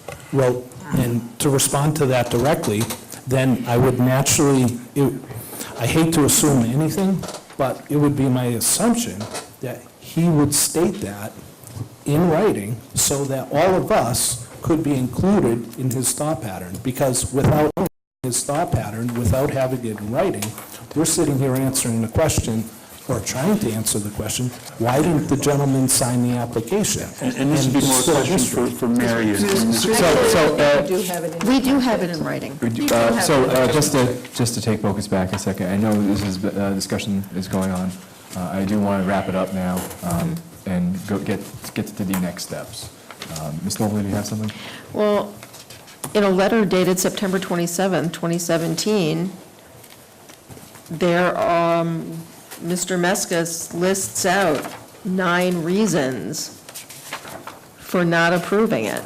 He lists, we all have a copy of it. I totally understand that. Okay. So there's your reasoning. Now sign the application and move the ball forward to you guys so that it can be decided upon. But if he signs it, that Ms. means Devlin? he approves it, and he doesn't approve it. Ms. Devlin? That application for him to sign, for him to sign the application means he is approving it, even though he has it in writing. If he signs it, that means he's okay with it. That's what the whole application states. I understand what, through the chair, I understand what Mr. Jennings is trying to ask, and I think that it is a reasonable request, because basically what it's asking is that the board put a time frame on some action, or that the board, that department let the board know in writing why it's not being moved forward. But they did. Correct. Mr. Jennings? We as taxpayers, we as citizens in this community, elect your board to know that everyone is going to be able to come before your board and things are going to move in the correct direction. And when they're not, we can come here and talk to your board about these policies and procedures. There's a defect in that policy, in the procedure, because one person can, and I'm not specifically saying in this instance, I understand Mr. Meskis has moved forward his recommendations. That's all it should be to the board. He is merely supplying information to yourselves who are the decision makers, because now you have given him that power of decision making. Whereas instead, we as citizens have said to you guys, the select persons, we want you to be presented with the information and then you make the decision. Not allow Mr. Meskis to not sign the application, because it could be another subject matter.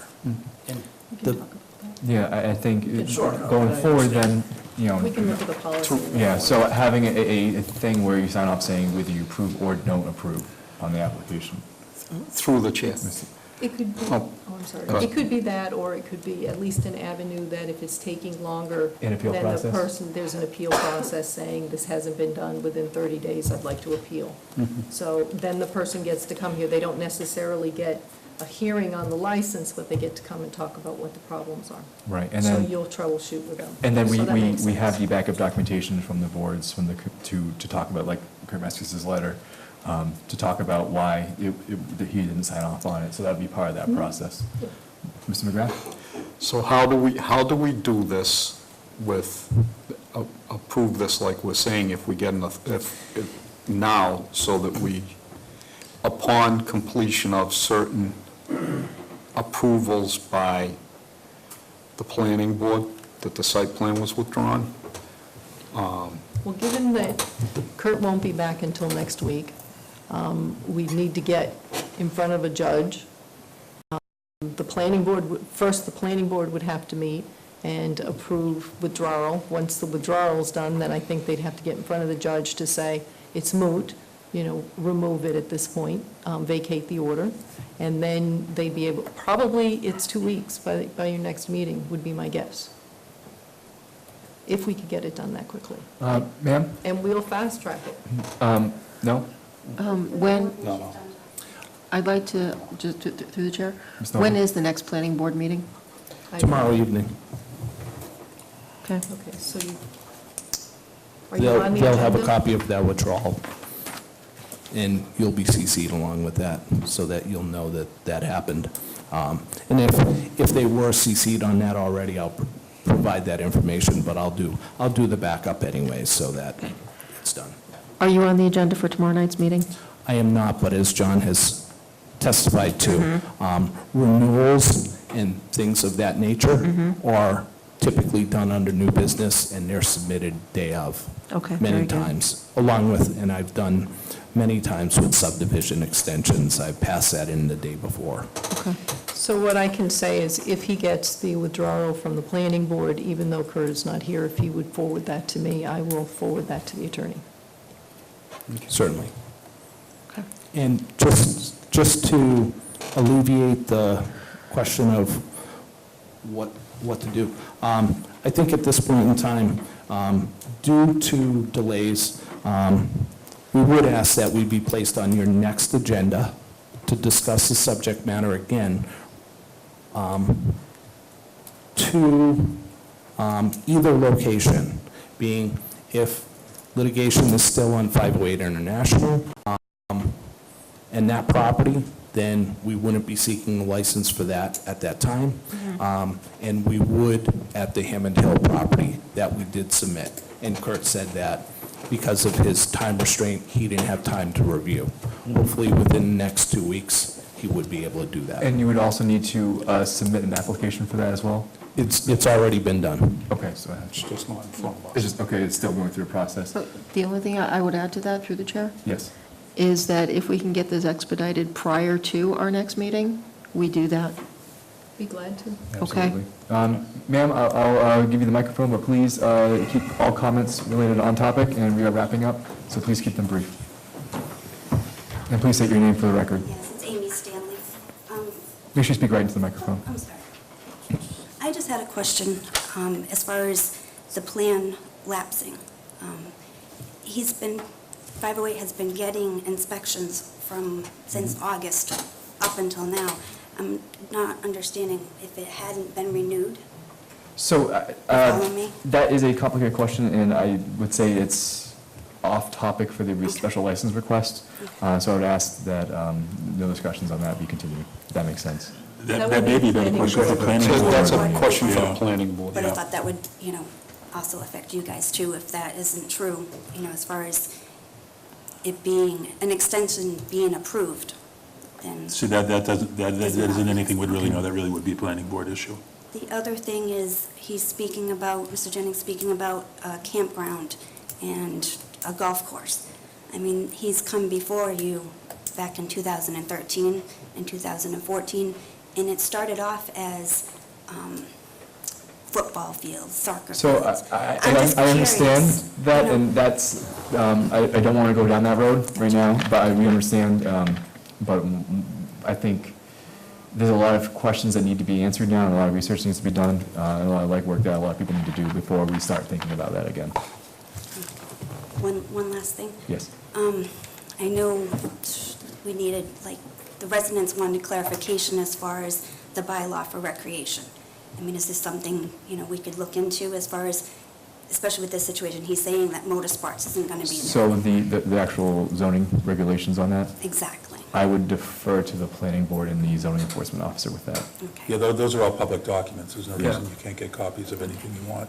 As far as maybe adding verbiage on there, Right, and that would most likely go through, it would go through planning board and possibly town meeting and other avenues. I just figured that would clarify and help residents feel more comfortable with this new proposal, as far as just being a campground and golf course, that it doesn't turn into something else like it did this time. At some point, I think this town's going to wind up with an exhaustive list of what's allowed and what's disallowed on every property. I just follow up. We went, not that long ago, went through all our policies and procedures and tried to update them and make them more applicable. But then you always have new things that come up that cause you to revisit a little bit. So again, those are all public documents. They're available. At least Board of Selectmen policies and procedures are available through our office. As far as zoning and that goes, that's a planning and zoning issue. But, if you read some and think there's an improvement that can be made, we'll always listen to that. Absolutely. Mr. McGrath, and we're Just so you know, Amy, if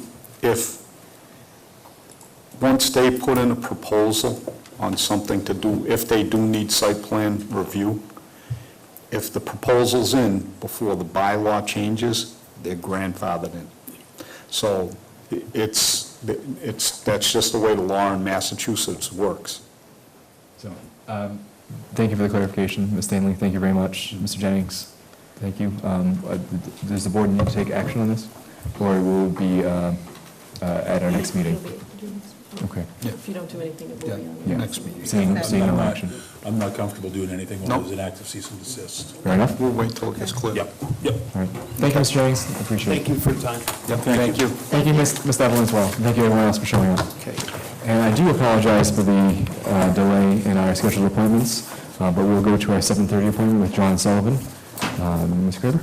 Yes, sir. As you're aware, the board voted to hire Melanson and Heath to perform a forensic audit on allegations made in the Worcester Telegram and Gazette in March 2017 relative to a sewer line in the public right-of-way. You asked that the article also be forwarded to the Attorney General, State Ethics Commission, and the Worcester County District Attorney, and asked them to investigate the matter, all which were notified and asked for review. John Sullivan has completed the forensic audit and is here to present his findings to the board. He has created a summary of the investigation to present tonight, and the summary will be made public. He will be forwarding his backup investigative materials to the AG's office, Ethics Division, and District Attorney. Due to the sensitivity of the findings, it will be better if it is not provided to the town and go directly to those agencies. As people in the study are elected officials and the Water Sewer Commission is a separately elected board in the town of Charlton, it is better not to take possession of the material.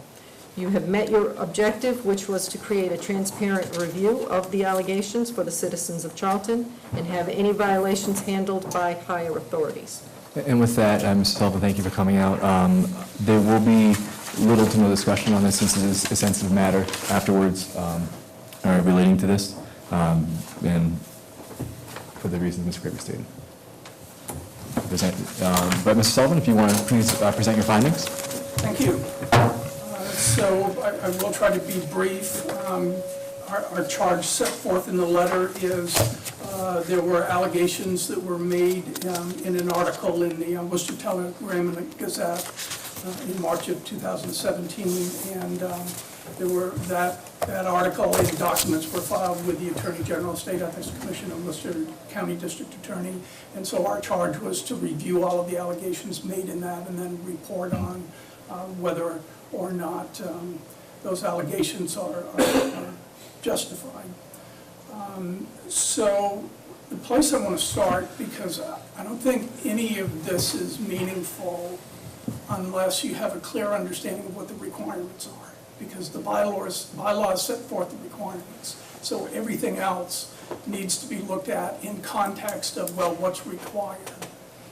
So what I want to do is just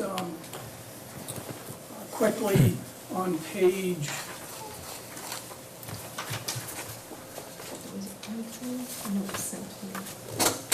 10. On page 10, I talk about the bylaws for sewer extensions. Yeah, Mr. Sullivan, if you hold on one second, just make sure that we have the report in front of us.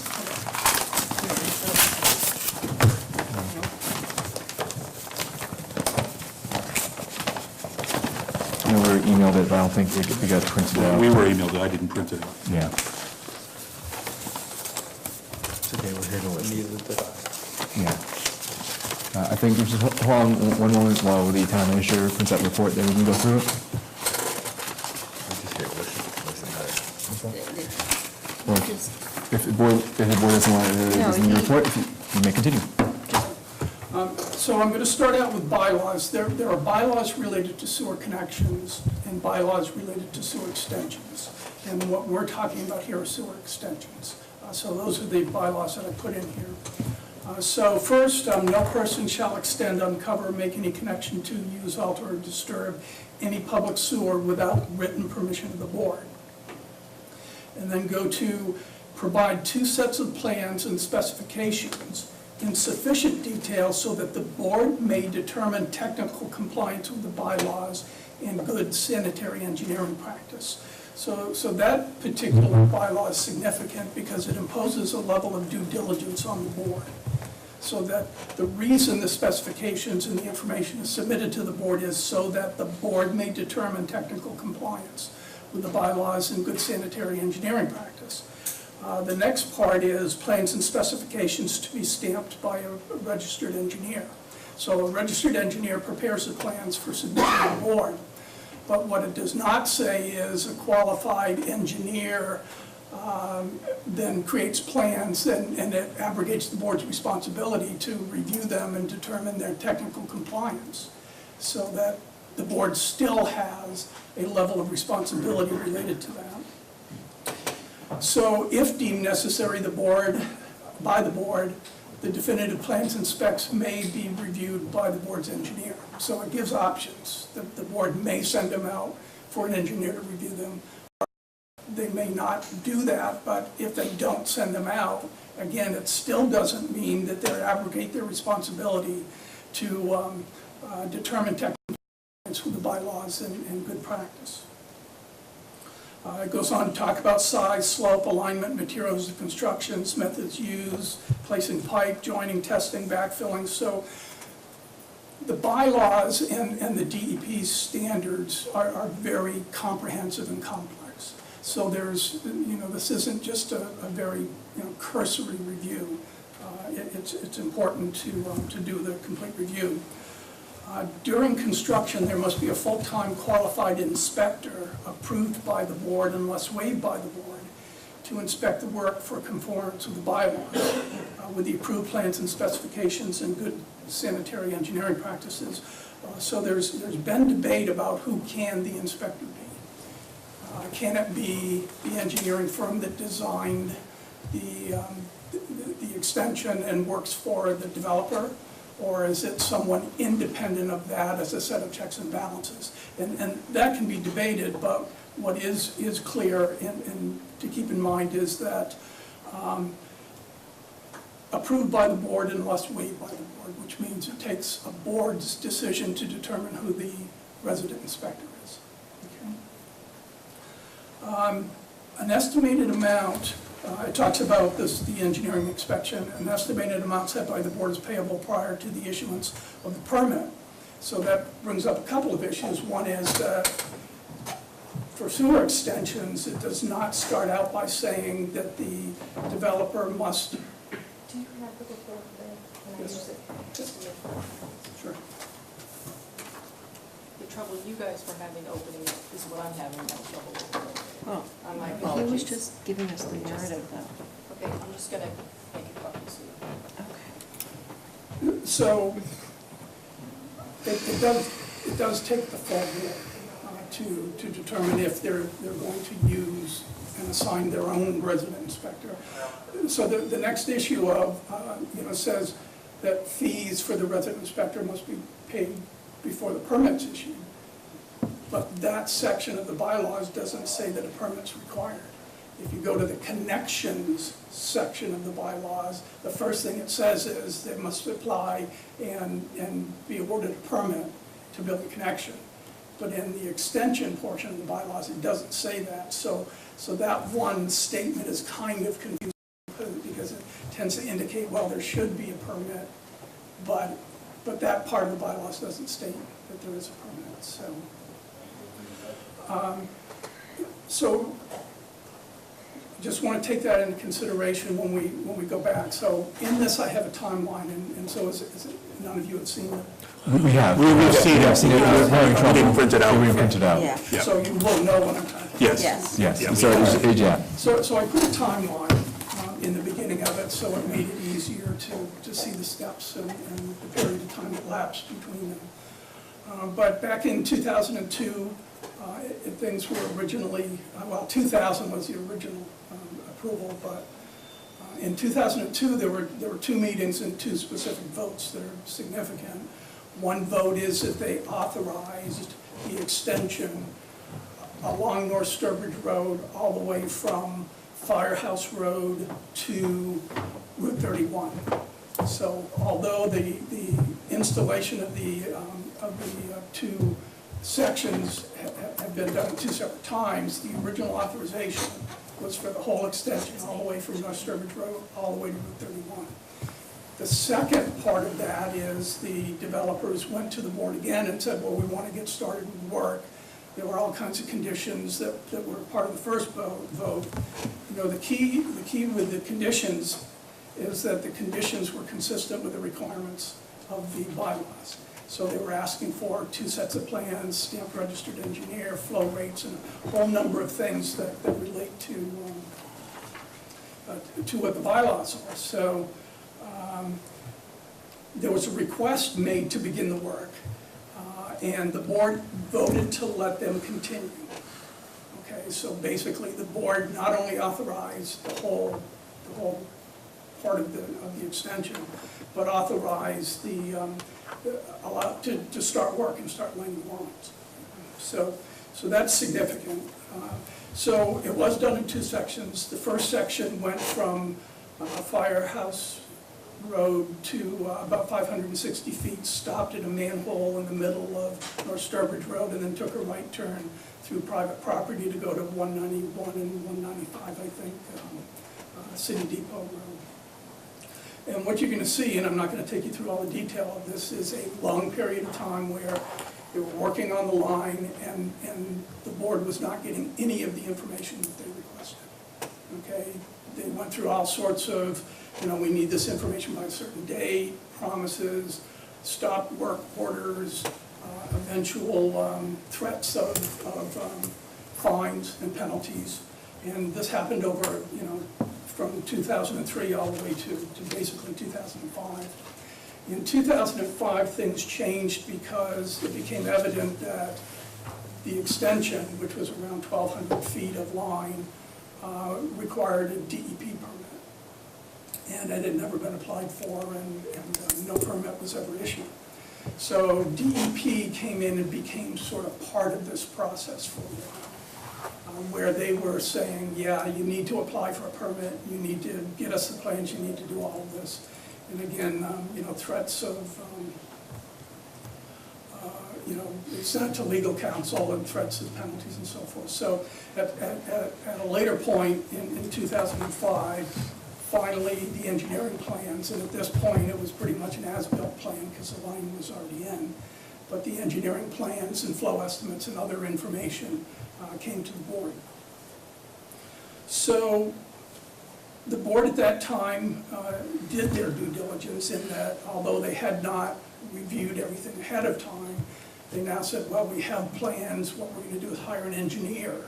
And they hired Ty and Bond, which was an engineering firm that the board used to come in and do a review of the application, the as-built plans, the flow estimates, all of the information that was provided. And they wrote a very comprehensive letter and said, well, there were like 15 deficiencies that they noted, and some of them were technical because something just needed to be changed on the application. But some were more consistent in terms of pressure relief valves and other things that they were recommending needed to be installed. So again, there's a period of time where the board was requiring the developer for that first phase to comply with the requirements of the Ty and Bond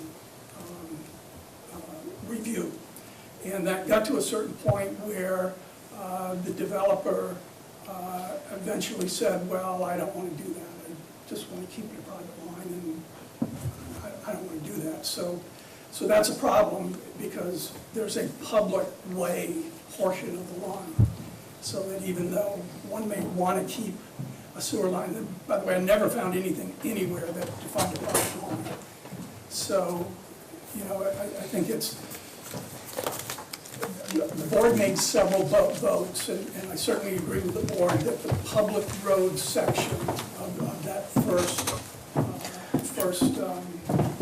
installation should come into compliance and should be voted and accepted as a public line, because it is. About the time that that was happening, then when the application was for the second section. What page do you want on? What page are you on at this point? Let's see. Well, it's on page 5. 5 and 6. Okay, so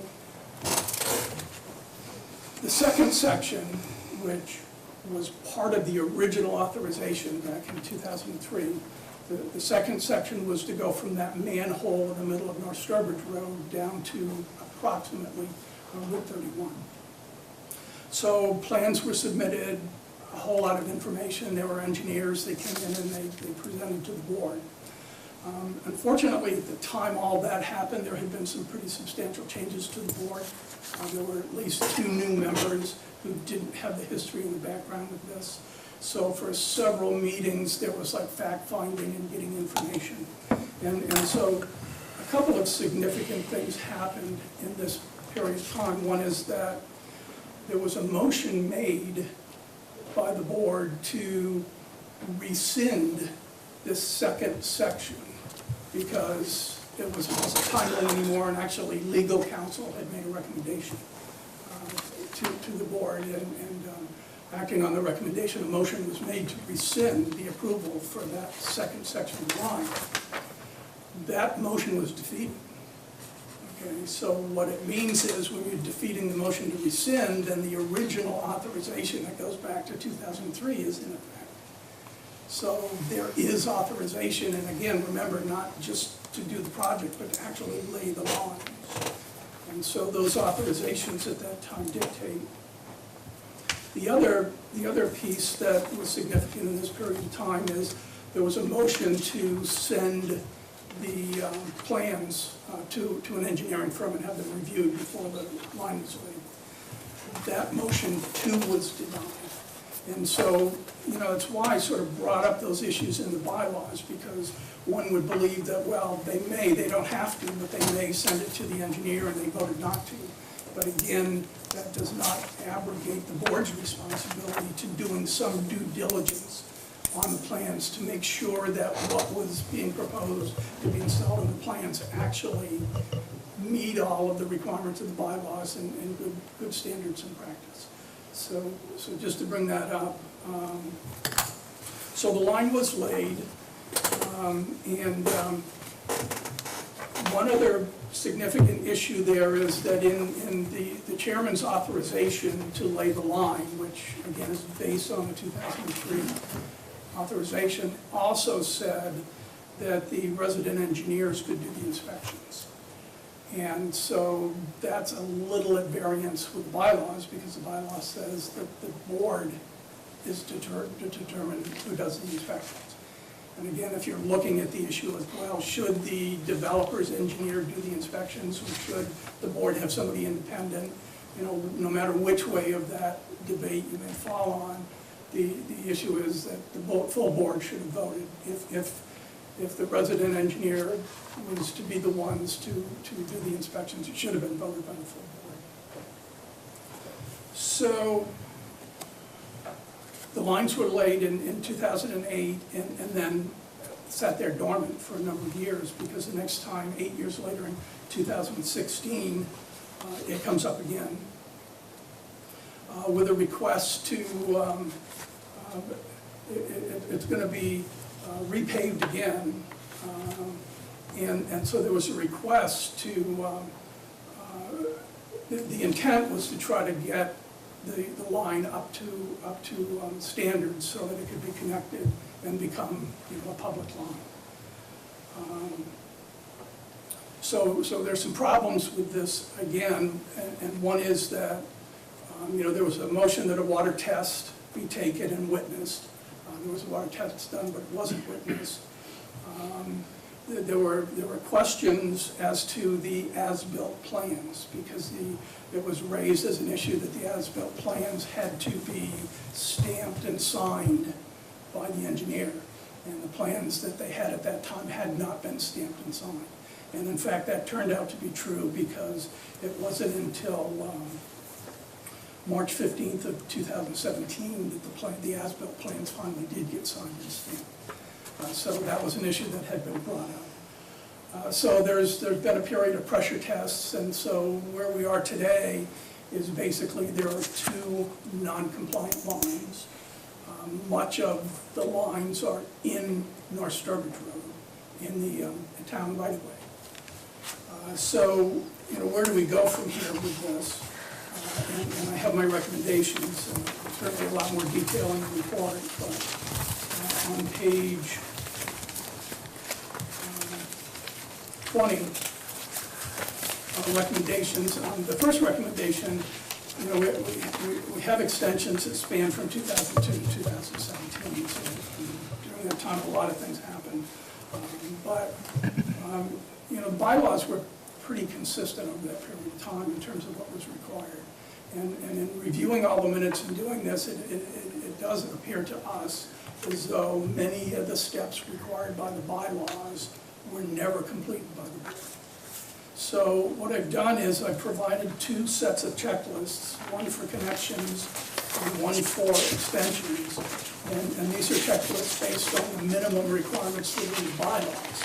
If the sewer board, the water and sewer board have more extensive policies and other procedures that they would like to incorporate into that, that's fine. But I think that there needs to be some sort of record and document, a date and when the steps are done. Because there were steps that were never completed and still haven't been today. Second recommendation is the issue needs clarification in the bylaws, is whether or not an application for a permit is needed for sewer extensions. And if so, it should clearly state that right in the beginning of the bylaws.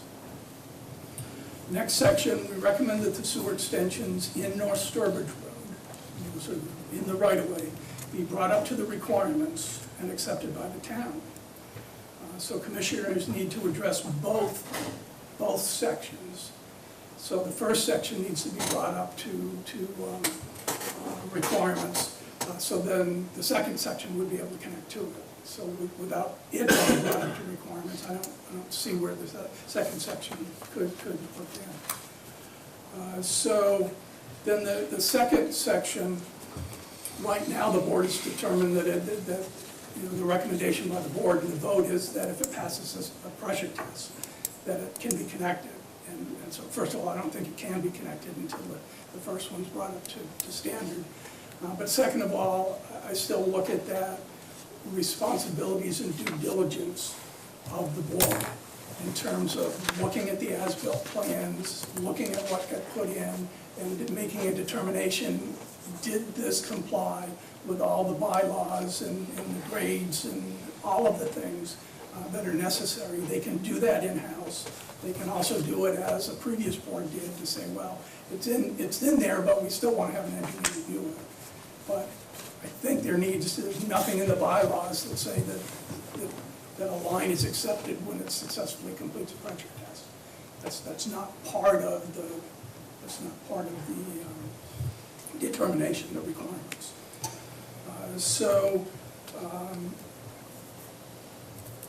That's the recommendation regarding the two existing lines. The last recommendation is the board needs to develop a policy on ethics, because between the article and the information sent to ethics and others, there have been a number of questions raised. And so not only should the board members be complying with the state ethics laws and rules, I think it would be important for the board itself to create a policy on ethics so that all board members are clear about what participation they can do or not do in deliberations related to anything to which they have some sort of beneficial interest. And Mr. Sullivan, just to clarify, that board is the Water Sewer Commission? Yes, Water and Sewer Okay, so that's my summary.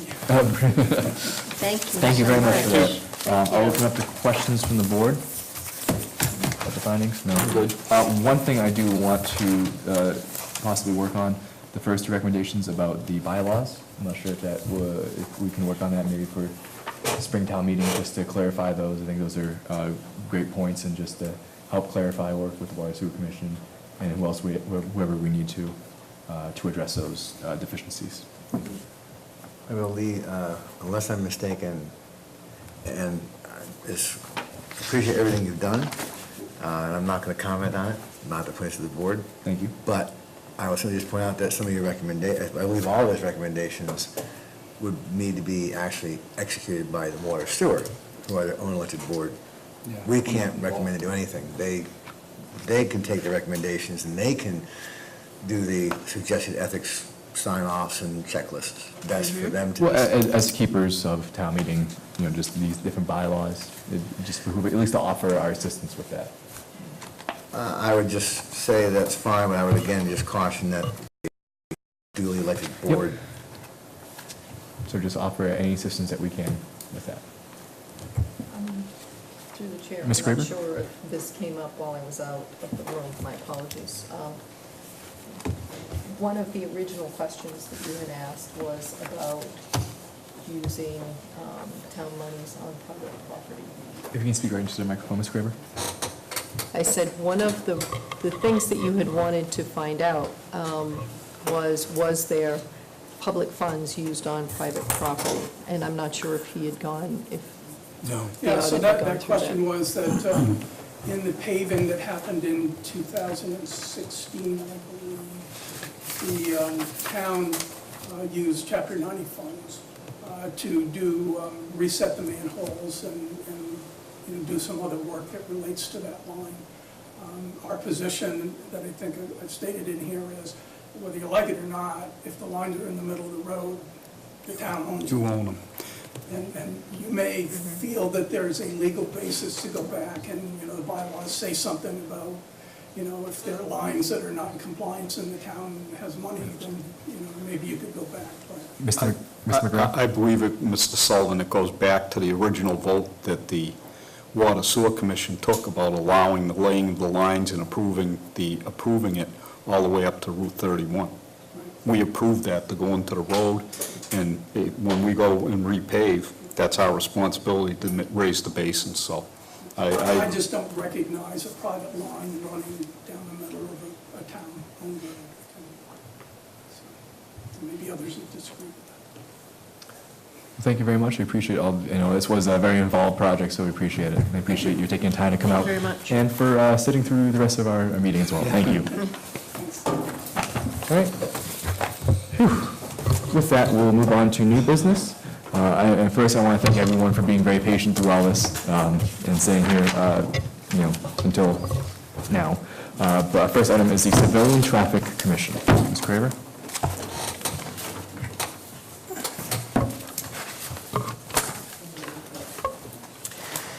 Yes, sir. At a previous meeting, the board discussed appointing a civilian traffic commission and asked for a proposal for the committee. Per my communications with Chief Charette, confirmed by Chief Maxfield, please find the below proposed tenets of a good civilian traffic commission. The commission should consist of 5 members plus 1 alternate member. One of the sustaining members should be the chief of police, in order to allow for the retention of information as well as a repository for any concerns that arise. It is important to have the police chief on the commission so that in the cases where enforcement action is required or suggested, there is a clear path to provide that service. Remaining members should be either residents of Charlton or an employee in the town. It can also be beneficial to bring in expert assistance in the form of Department of Transportation personnel from the state or Department of Public Works members from the community. Members should be of voting age and in a position where they operate motor vehicles on the public ways. It's important when reviewing potential commission members to consider the background of the individuals.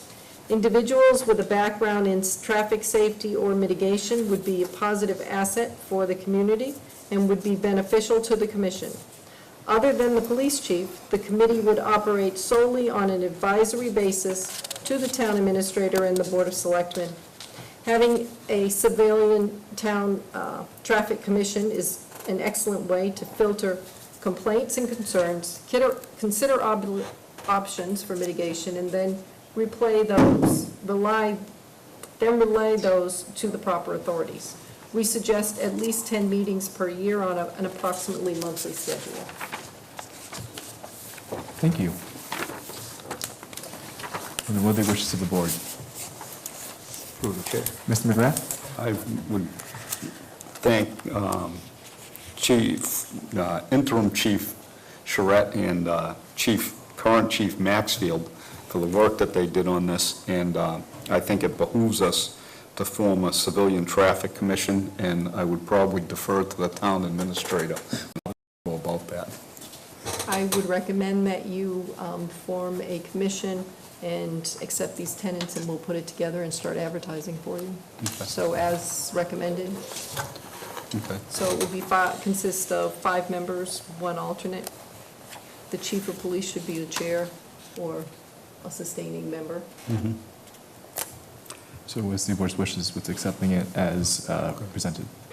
Mr. Swenson? I would move that we vote to form a civilian traffic commission as detailed in the memo submitted to the board. Second. Thank you. Motion is second. Any discussion? Seeing none, we'll move to a vote. All in favor of the motion, please say aye. Aye. Chair votes aye, motion passes. Would you also like to make a motion to appoint Chief Maxfield to the committee, and then he can... As a sustaining member? We can have him, once we start advertising, we'll have them contact him. So moved. Second. Motion in 2 seconds. Discussion? People interested will be on the website, on TV, and they can Contact your office. contact our office. That's good. Yep. All in favor of the motion, please say aye. Aye. Chair votes aye, motion passes. Thank you. And I was you gonna want say- to be I was appointed? just going to say. Did you Yeah. want to say something? It was because of you that we've gotten this far. Yep. And just for the record, please state your name and address into the microphone. Good evening. I'm David Smolsky. I live at 189 Center Depot Road here in Charlton. I just want to thank the board and Ms. Craver for your attention on this matter. It's good to see the progress from last month to this month. I'll be looking at the media, newspaper, website, et cetera, Love to find out the details once they're ironed out. I'm hoping there's going to be some more interest, from people here in the town. We'll see where it goes. I think it's important dialogue to have, and it's good to know that, we're taking these steps. Absolutely, and please spread the word.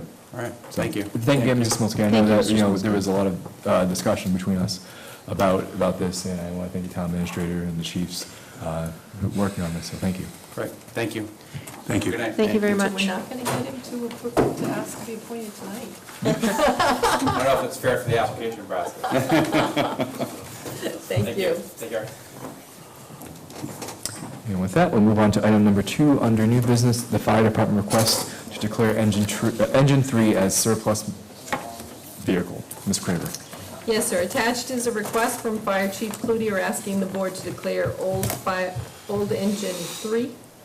It's a 1996 Semille as surplus. Current engine hours on this vehicle is 4,977.4. I would recommend the board approve this request. Just getting broken in. Through the chair. I make a motion that we declare engine 3, which is a 1996 Smille fire engine, as surplus to the town. Thank you. Motion second to declare the said vehicle as surplus. Any discussion on the motion? Seeing none, I'll move to a vote. All in favor of the motion, please say aye. Aye. Chair votes aye, motion passes. Thank you. And our last item under new business, winter washed sand bid award. Ms. Craver? Yes, sir. On September 25th at 2 p.m., sealed bids for winter washed sand were opened and read.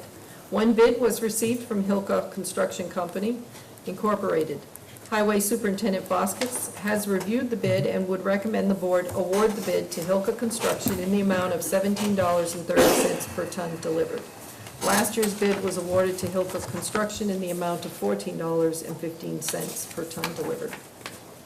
Through the chair. Mr. McGrath. I make a motion that we approve Hilka Construction Company's bid of $17.30 per ton of delivered, $17.30 per ton delivered of sand. Second. Okay, motion is second, and just to clarify, that's the motion to award. Yes. Thank you. Mr. Swenson. Discussion, I guess. I would just like to ask if we could get feedback from the town, from the highway superintendent as to why this would go up more than 20% in 1 year. Just, I won't say a word. I think it's a fair question. It's gone up by more than 20%, and I think when we awarded it last year, it had gone up by 10 or 15% last year. Mr. And we Kramer? go, just to be fair, we go through thousands of tons Right, it of definitely this adds stuff, up. and that's a big difference. Through the chair, Mr. McGrath? that's still a very fair price, even though... It may well be, I don't know, it may well be, but, you know, but 20+% increase is a very healthy increase. I'm just curious, Right. you know. So, Ms. Kravic, you can reach out to Mr. Foskett. I did ask him that, and I won't speak for him, but I will tell you that he did inform them that he's going to be using less sand this year because he's using more salt, and that may have factored in. So when I had asked him what he thought, that was one of his comments. Okay.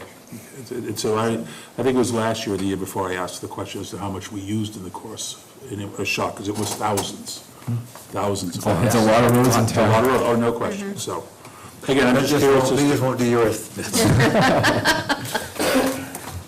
I'm not complaining about the price, I'm not complaining about any, I'm just curious as to why, what would cause something to go up more than 20% a year. There you go. Noted. Thank you very much. Any more discussion on item number 3 under new business? Seeing none, we'll move on to old business. Say for item number 1 is being passed over, so our only item is the special town meeting for October 16th. Ms. Craver? Yes, sir. Tonight you are to go over the motions. Tomorrow night, the Finance Committee will be meeting and also approving motions. So, under Article 1, we have 4 unpaid bills. These are due to FY18 fire salaries. One is for $198.05. Actually, 3 of them are for that, and one is for $217.86. This is 8.5 hours pay due to training miscalculation. As we go through, would you recommend going over each of the motions? Mm-hmm. That's what I'm doing. Perfect. Am I? Yeah, I guess so. So what are the board's wishes of support for a motion? Through the chair, Mr. McGrath. I make a motion to support Article 1. Second. Motion second to support Article 1, and when we say that, we talk about the motion that is printed in our packet. Correct. Awesome. Under- Any discussion? Seeing none, all in favor of the motion, please say aye. Aye. Thank you. Article 2, intra-departmental transfers and/or appropriations for the FY18 budget. You have, we have a list here for you to go through. Would you like me to read them, or would you just like to look at them? I think we, I think we can read them all. Yeah, we- I think I've seen them already. correct. Board's wishes for support for the motion for Article 2. I would move that we support Article 2. Thank you, Ms. as, Noble. Second. As written in the warrant. Perfect. We have a motion and a second. Any discussion? Seeing none, we'll move to a vote. All in favor, please say aye. Aye. Chair votes aye, motion passes. Article 3. Article 3 are the capital items and related contracts. I will go through this one just so people at home know, if that's Absolutely. okay. Some good stuff. Fire is to replace ambulance 3, and you've just had that, is that the same one that we just declared surplus, or no? This is No, it engine was 3. yeah, So this engine is 3. engine 3 that you've declared surplus, and this is replacing ambulance 3. And Highway has asked for a John Deere backhoe. Police has asked for 2 cruiser replacements, an admin vehicle, and radios, communications. Technology is, every year we carry a number, we've been carrying 25,000, that is for upgrades and replacement. Town Hall, replace the carpets upstairs. Town Clerk, new voting machines. The total recommended for capital items is $565,225. And Ms. Craver, just to talk about this now, I know this will probably come up in the very near future, about having such a huge number for capitals, and then the next one for going into stabilization from free cash. It's because free cash came in very high this year. Is that correct? Could you just expand upon that? That came in at $1.3 million. And as we go down, so all of these are being funded by free cash. When you go down to Article 4, you'll see the transfer from the remaining monies into free cash. And then we will end up, which is what the Finance Committee had asked me, their Right. preference was going Just a to be. clarification on why we have such high free cash. Oh, last year, if you remember, free cash was the result of, well, it was 180,000, which was extremely low. We had a difficult year with making sure that we had gotten the tax rate set. We were down to the last moment. Some things that could have been or should have been, if we had been on time, would have freed up some monies, and those monies, because they were not freed up at the time of our passing the tax rate and certification, we have gotten that into this year. So what you could do is say, yes, we've gotten a large amount of free cash this year, but if you balance it out with last year, it averages out to about 600 a year, which is right on track of where we tend to be. And a lot of the capital that we did not do last year, we're making up this year. Correct. With that, Mr. Swenson. Is the police admin vehicle, is that a new car for the chief? Yes, sir. Mr. Singer. Replacing the carpets upstairs for $25,000. If it comes in less, it'll be less. I don't have a quote at this time, but I can tell you that it's, if you walk along those carpets, they are starting to come up, and they're trip hazards. This will be taken to the Municipal Building Committee, and they will bring you a recommendation for an award. Yeah, it's, through the chair. Mr. McGrath? And Ms. Craven just alluded to it, starting to become a safety issue. We're afraid of somebody tripping on the stuff. It's all loose. The carpet is literally stretched. And what is the board's wishes for the motion for Article 3? Through the chair. Mr. McGrath. I make a motion that we approve Article 3 as written. Second. Thank you. Motion second to support Article 3's motion. Any discussion? Seeing none, we'll move to a vote. All in favor of the motion, please say aye. Aye. Any opposed? Seeing none, chair votes aye, motion passes. Article 4 is transfer to and from stabilization. So we are proposing to transfer $430,225 from free cash to the reserves. So it would go into stabilization, replenishing our stabilization. As you know, the present balance right now is $877,679. If we add in actually that 425 changes to, we made some adjustments, it's 364 will be the number there. Thank you. What are the wishes of the board? Through the chair. Mr. McGrath? I make a motion we support Article 4 as written. Thank you. Do you have a second? Second. Fixing the typo. Fixing the typo. We had made some I saw adjustments. two separate numbers there. Yes. That's always that's a fluid number until. So, I was making sure the total stabilization was correct. Thank you. so motion second pending the typo fix. Any discussion on the motion? Mr. Swenson. You know that was coming. This is my semi-annual stabilization fund rant. We, I think David may be the only one on the board who was around. We actually had a committee to look at and analyze and review our stabilization account. Good accounting practices, municipal good accounting practices will tell you that your stabilization account should be 10% of your annual budget. Okay, our stabilization account should be over $2 million. that may be a little pie in the sky. I know I went up and down, I went crazy when it went below $1 million last year. Most of my time in this board, it's been up in the $1.4 million range. One of the primary recommendations of the committee that we had look at that is that we should never use more than $200,000 a year. 200 or 400? $400,000 a year from stabilization for capital purchases or other expenses. I'm glad to see this is going back up, getting up to 1.2. My hope is that last year with free cash was an anomaly, but I tell you, conversely, my biggest concern is that when we go through the budget process, we don't discuss stabilization nearly as much as we should.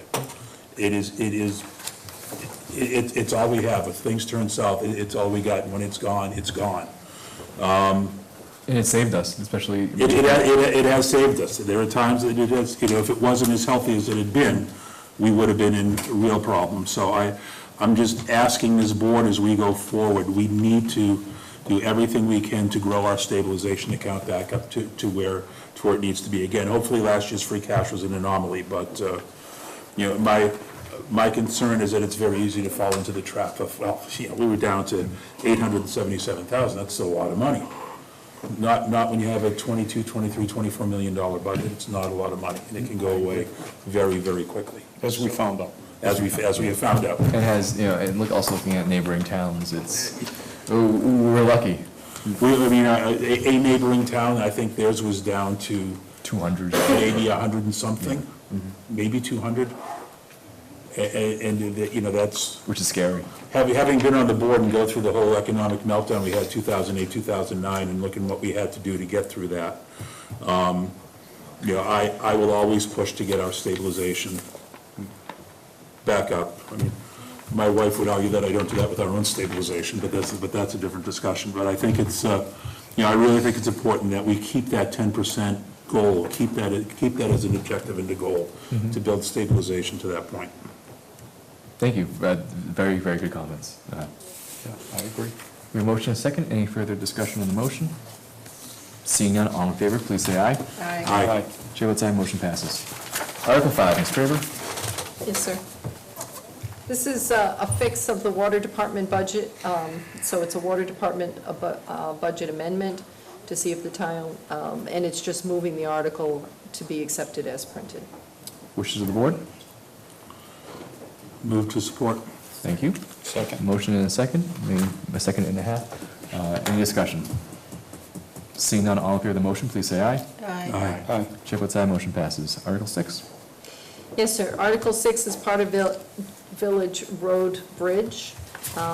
What has come up for this motion, and the reason that it's here, as we've talked before, is that we have Chapter 90 funds set aside, as well as a $500,000 state grant. For the small We bridge need to- program?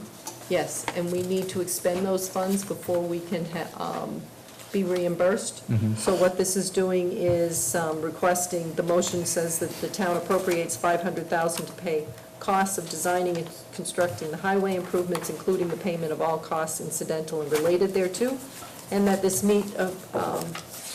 that to meet this appropriation, the treasurer, with the approval of the Board of Selectmen, is authorized to borrow said amount under pursuant to Mass General Law, Chapter 4471, or pursuant to any other enabling authority, and to issue bonds and notes for the town, of the town. The amount authorized to be borrowed pursuant to this vote shall be reduced to the extent of any grants or gifts received by the town. So this allows her to short-term borrow so that we'll be able to have the monies until the grant is available. Motion to support. Thank you. Second. Motion and a second. Any discussion? Seeing none, all in favor of the motion, please say aye. Aye. Chair votes aye, motion passes. Article 7. This is, the motion is to move Article 7 as, to be accepted as printed. Thank you. Board's wishes? Motion to approve. Second. Thank you. Motion is second. Any discussion? Seeing none, all in favor of the motion, please say aye. Aye. Chair votes aye, motion passes. Article 8. This is a personnel bylaw amendment. As you know, it failed at the last meeting, and the Personnel Board is bringing it back. And the motion is to move that Article 8 be accepted as printed. Thank you. Discussion? Motion to support. Motion? Second. Second discussion, Mr. Has it Singer? changed since it was defeated? No, sir. So it's the exact same thing, just being brought back again? It is.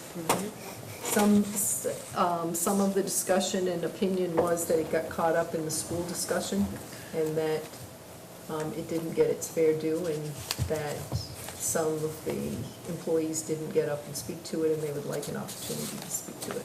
Yeah, I've heard that argument in the past, and I still stick to comments I've made many times in the past.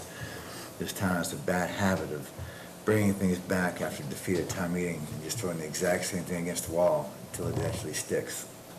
So I don't support it. The other concern was that some of the proponents of this warrant article felt that there was some misstatements made as to what it would actually cost the town. And they tell us the same reason every year. Every time something is brought back because it was defeated, we get the same arguments as to why.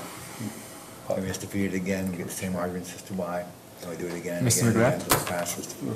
Through the chair, and Dave and I have had discussions about many things, but I honestly believe that this was caught up in the furor about the schools and people having to show up just by some of the body language that took place. I think we have a dedicated group of employees here, and I think we should honor the request to let them get up and speak to town meeting if they want to on this, and let's see what happens. Correct, this is also sponsored by the planning, personnel board as well.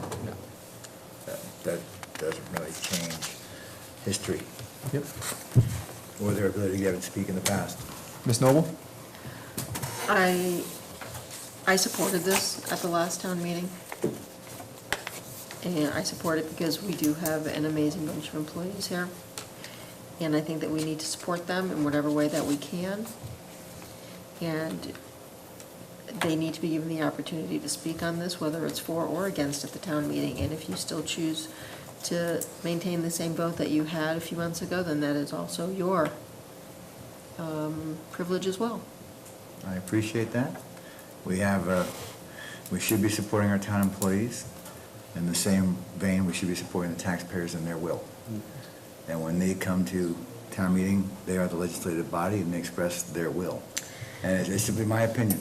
I do agree we have great employees, but when the townspeople come to town meeting, and everyone who's there has a right to speak, and if they had the right to speak this coming town meeting, they had the right to speak in the past. And when the taxpayers come and they are our legislative body, regardless of whether we are going to support and should support our employees, which we do, we're also obligated to honor and support the taxpayers in their decisions. And to me, and I know where this is going, but the bottom line is we are still taking a decision by the town's legislative body, the taxpayers. And because a small group were not satisfied with the result, we're putting the exact same thing back out there again in hopes that it will pass the second time around. Respectfully. That's a reality. Respectfully speaking, Mr. Singer, when you talk about the Charlton taxpayers, we must remember that the Charlton taxpayers, each and every day, are served by the town employees.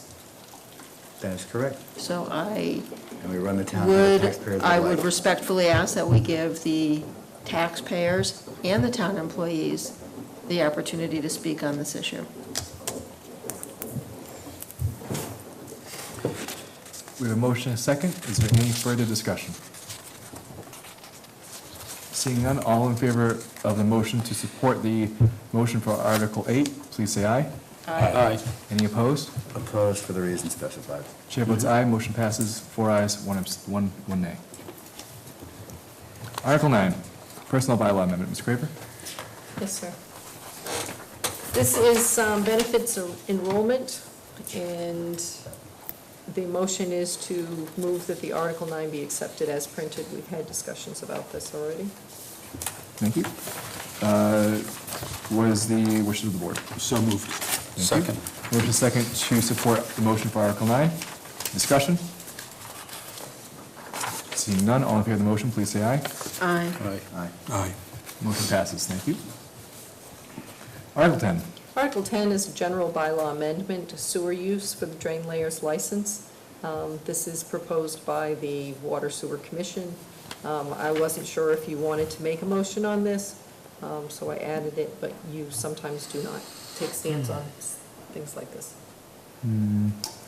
It's interesting because as reason for a drain layer, we are protecting our roads and our infrastructure, which falls under the purview of the Board of Selectmen as we manage the property of the town. So I'd say it would involve us. Motion to support. Second. Motion, a second to support. Any discussion? Seeing none, all in favor of the motion, please say aye. Aye. Aye. Any opposed? Abstain. Yeah, we have, chair votes aye, we have motion passes with 4 ayes and 1 abstention. Article 11. We don't, nope, yes. The last three we don't do, right? Acceptance of Blackwell Drive. We do, because we have the Board of Survey, right? Yeah. Yeah. You did the road acceptance already, We won't do 12 and 13, correct? correct? Well, No. no, I we would won't do- recommend that you do support Article 12. Yes. And I'll explain why. So Article 11, do we need to support that motion? You laid out the road. Yeah, okay, because as the Board of Survey, it's our job, so. What is the board's wishes for the motion for Article 11? Move to support. Thank you. Second. Motion, 2 seconds, discussion. Seeing none, all in favor of the motion, please say aye. Aye. Chair votes aye, motion passes. Article 12. Article 12 is a zoning bylaw revision for the water system infrastructure. I would recommend that the board support this motion. This will allow us to, town meeting is on the 16th. We have scheduled the Stearns property purchase for the water pump for the 18th. If this passes, we'll be able to move forward. If it does not pass, then what we'll need to do is, which we're doing both at the same time, is to go to ZBA. And we have DEP stating, that we are a couple of months behind schedule from what we had agreed to. So my hope is that you will support this and speak well of it and get this move done. Move to support. Second. Motion second to support the motion for Article 12. Any discussion? Seeing none, we'll move to a vote. All in favor of the motion, please say aye. Aye. Any opposed? Chair votes aye, motion passes. Article 13, we don't need to handle. We have town meeting warrant. All right. Good job, team. Ms. Graver, thank you again, and everyone else working on this. My last town meeting. Oof. I'm smiling. I was just gonna say, don't look so happy. Is that your confirmation? If anyone needs any more confirmation, please ask. Such news lately. Anyways, old business is done with, and now we'll move on to committee reports. Any committee reports? I do want to share that Ms. Noble and I and Ms. Craver had a fruitful discussion late this afternoon about potential websites, so we're just doing some research and we'll present any findings to the board. Yep. And I'm just looking at my calendar so I can give you guys an update. The Fay Mountain Farm Committee is meeting tomorrow night. And later on this month, as soon as I can get back to it, which it's not, well, at the end of the month, the Marijuana Advisory Committee is meeting. Oh, wonderful. I'd like to be able to give you a date for that. It is going to be on the 24th. We're going to be meeting prior to the Board of Selectmen meeting. So at the Board of Selectmen meeting, I'll be able to give you an update on who attended the meeting and what we discussed. Where is it being held, Ms. Noble?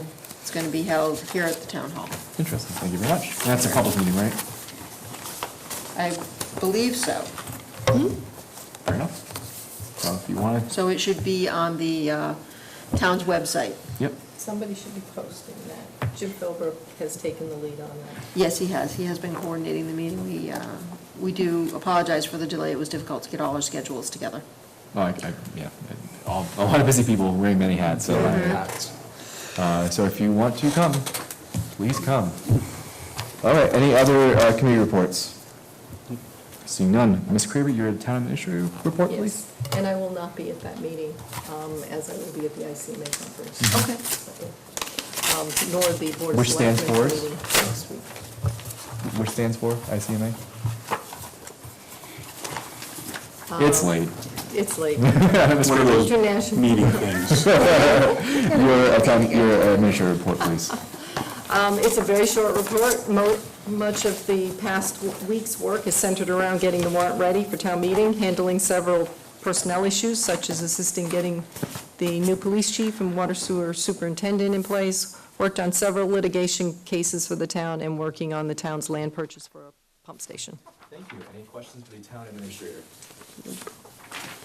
Seeing none, I'll entertain a motion to go into executive, is there any other business unknown with the town are posting? Seeing none, I'll entertain a motion to go into executive session. Through the chair. Mr. McGrath. I make a motion that we enter executive session under Mass General Law, Chapter 30A, Section 21, Number 1, to discuss the reputation, character, physical condition, or mental health rather than the professional competence of an individual, to discuss the discipline or dismissal of or complaints or charges against a public officer, employee, staff member, or individual. Fire Department IOD number 3, to discuss strategy with respect to collective bargaining or litigation if an open meeting may have detrimental effect on the bargaining or litigating position of the public body regarding the clerical union, the highway union, and the Southbridge landfill litigation, IMA. Casella zoning appeal. And number 6, to consider the purchase, exchange, lease, or value of real estate, Exxon Waterline, the pump station land purchase. If the chair declares an open meeting may have a detrimental effect on the negotiating position of the public body. Thank you, well said. Is there a second? Second. The motion and a second. The chair does declare that an open meeting may have a detrimental effect on the negotiation position of the public body, and will be exiting executive session solely for the purpose of adjournment. Is there any further discussion? Seeing none, we'll go by roll call vote. Mr. McGrath? Aye. Ms. Noble? Aye. Mr. Swenson? Aye. Mr. Singer? Chair votes aye. We're now in executive session at 9:10 PM. Our next meeting will be the special town meeting, which will be on Monday, October 16th, 7 PM. Be there. And our next regular selectmen's meeting will be October 24th. Have a great night.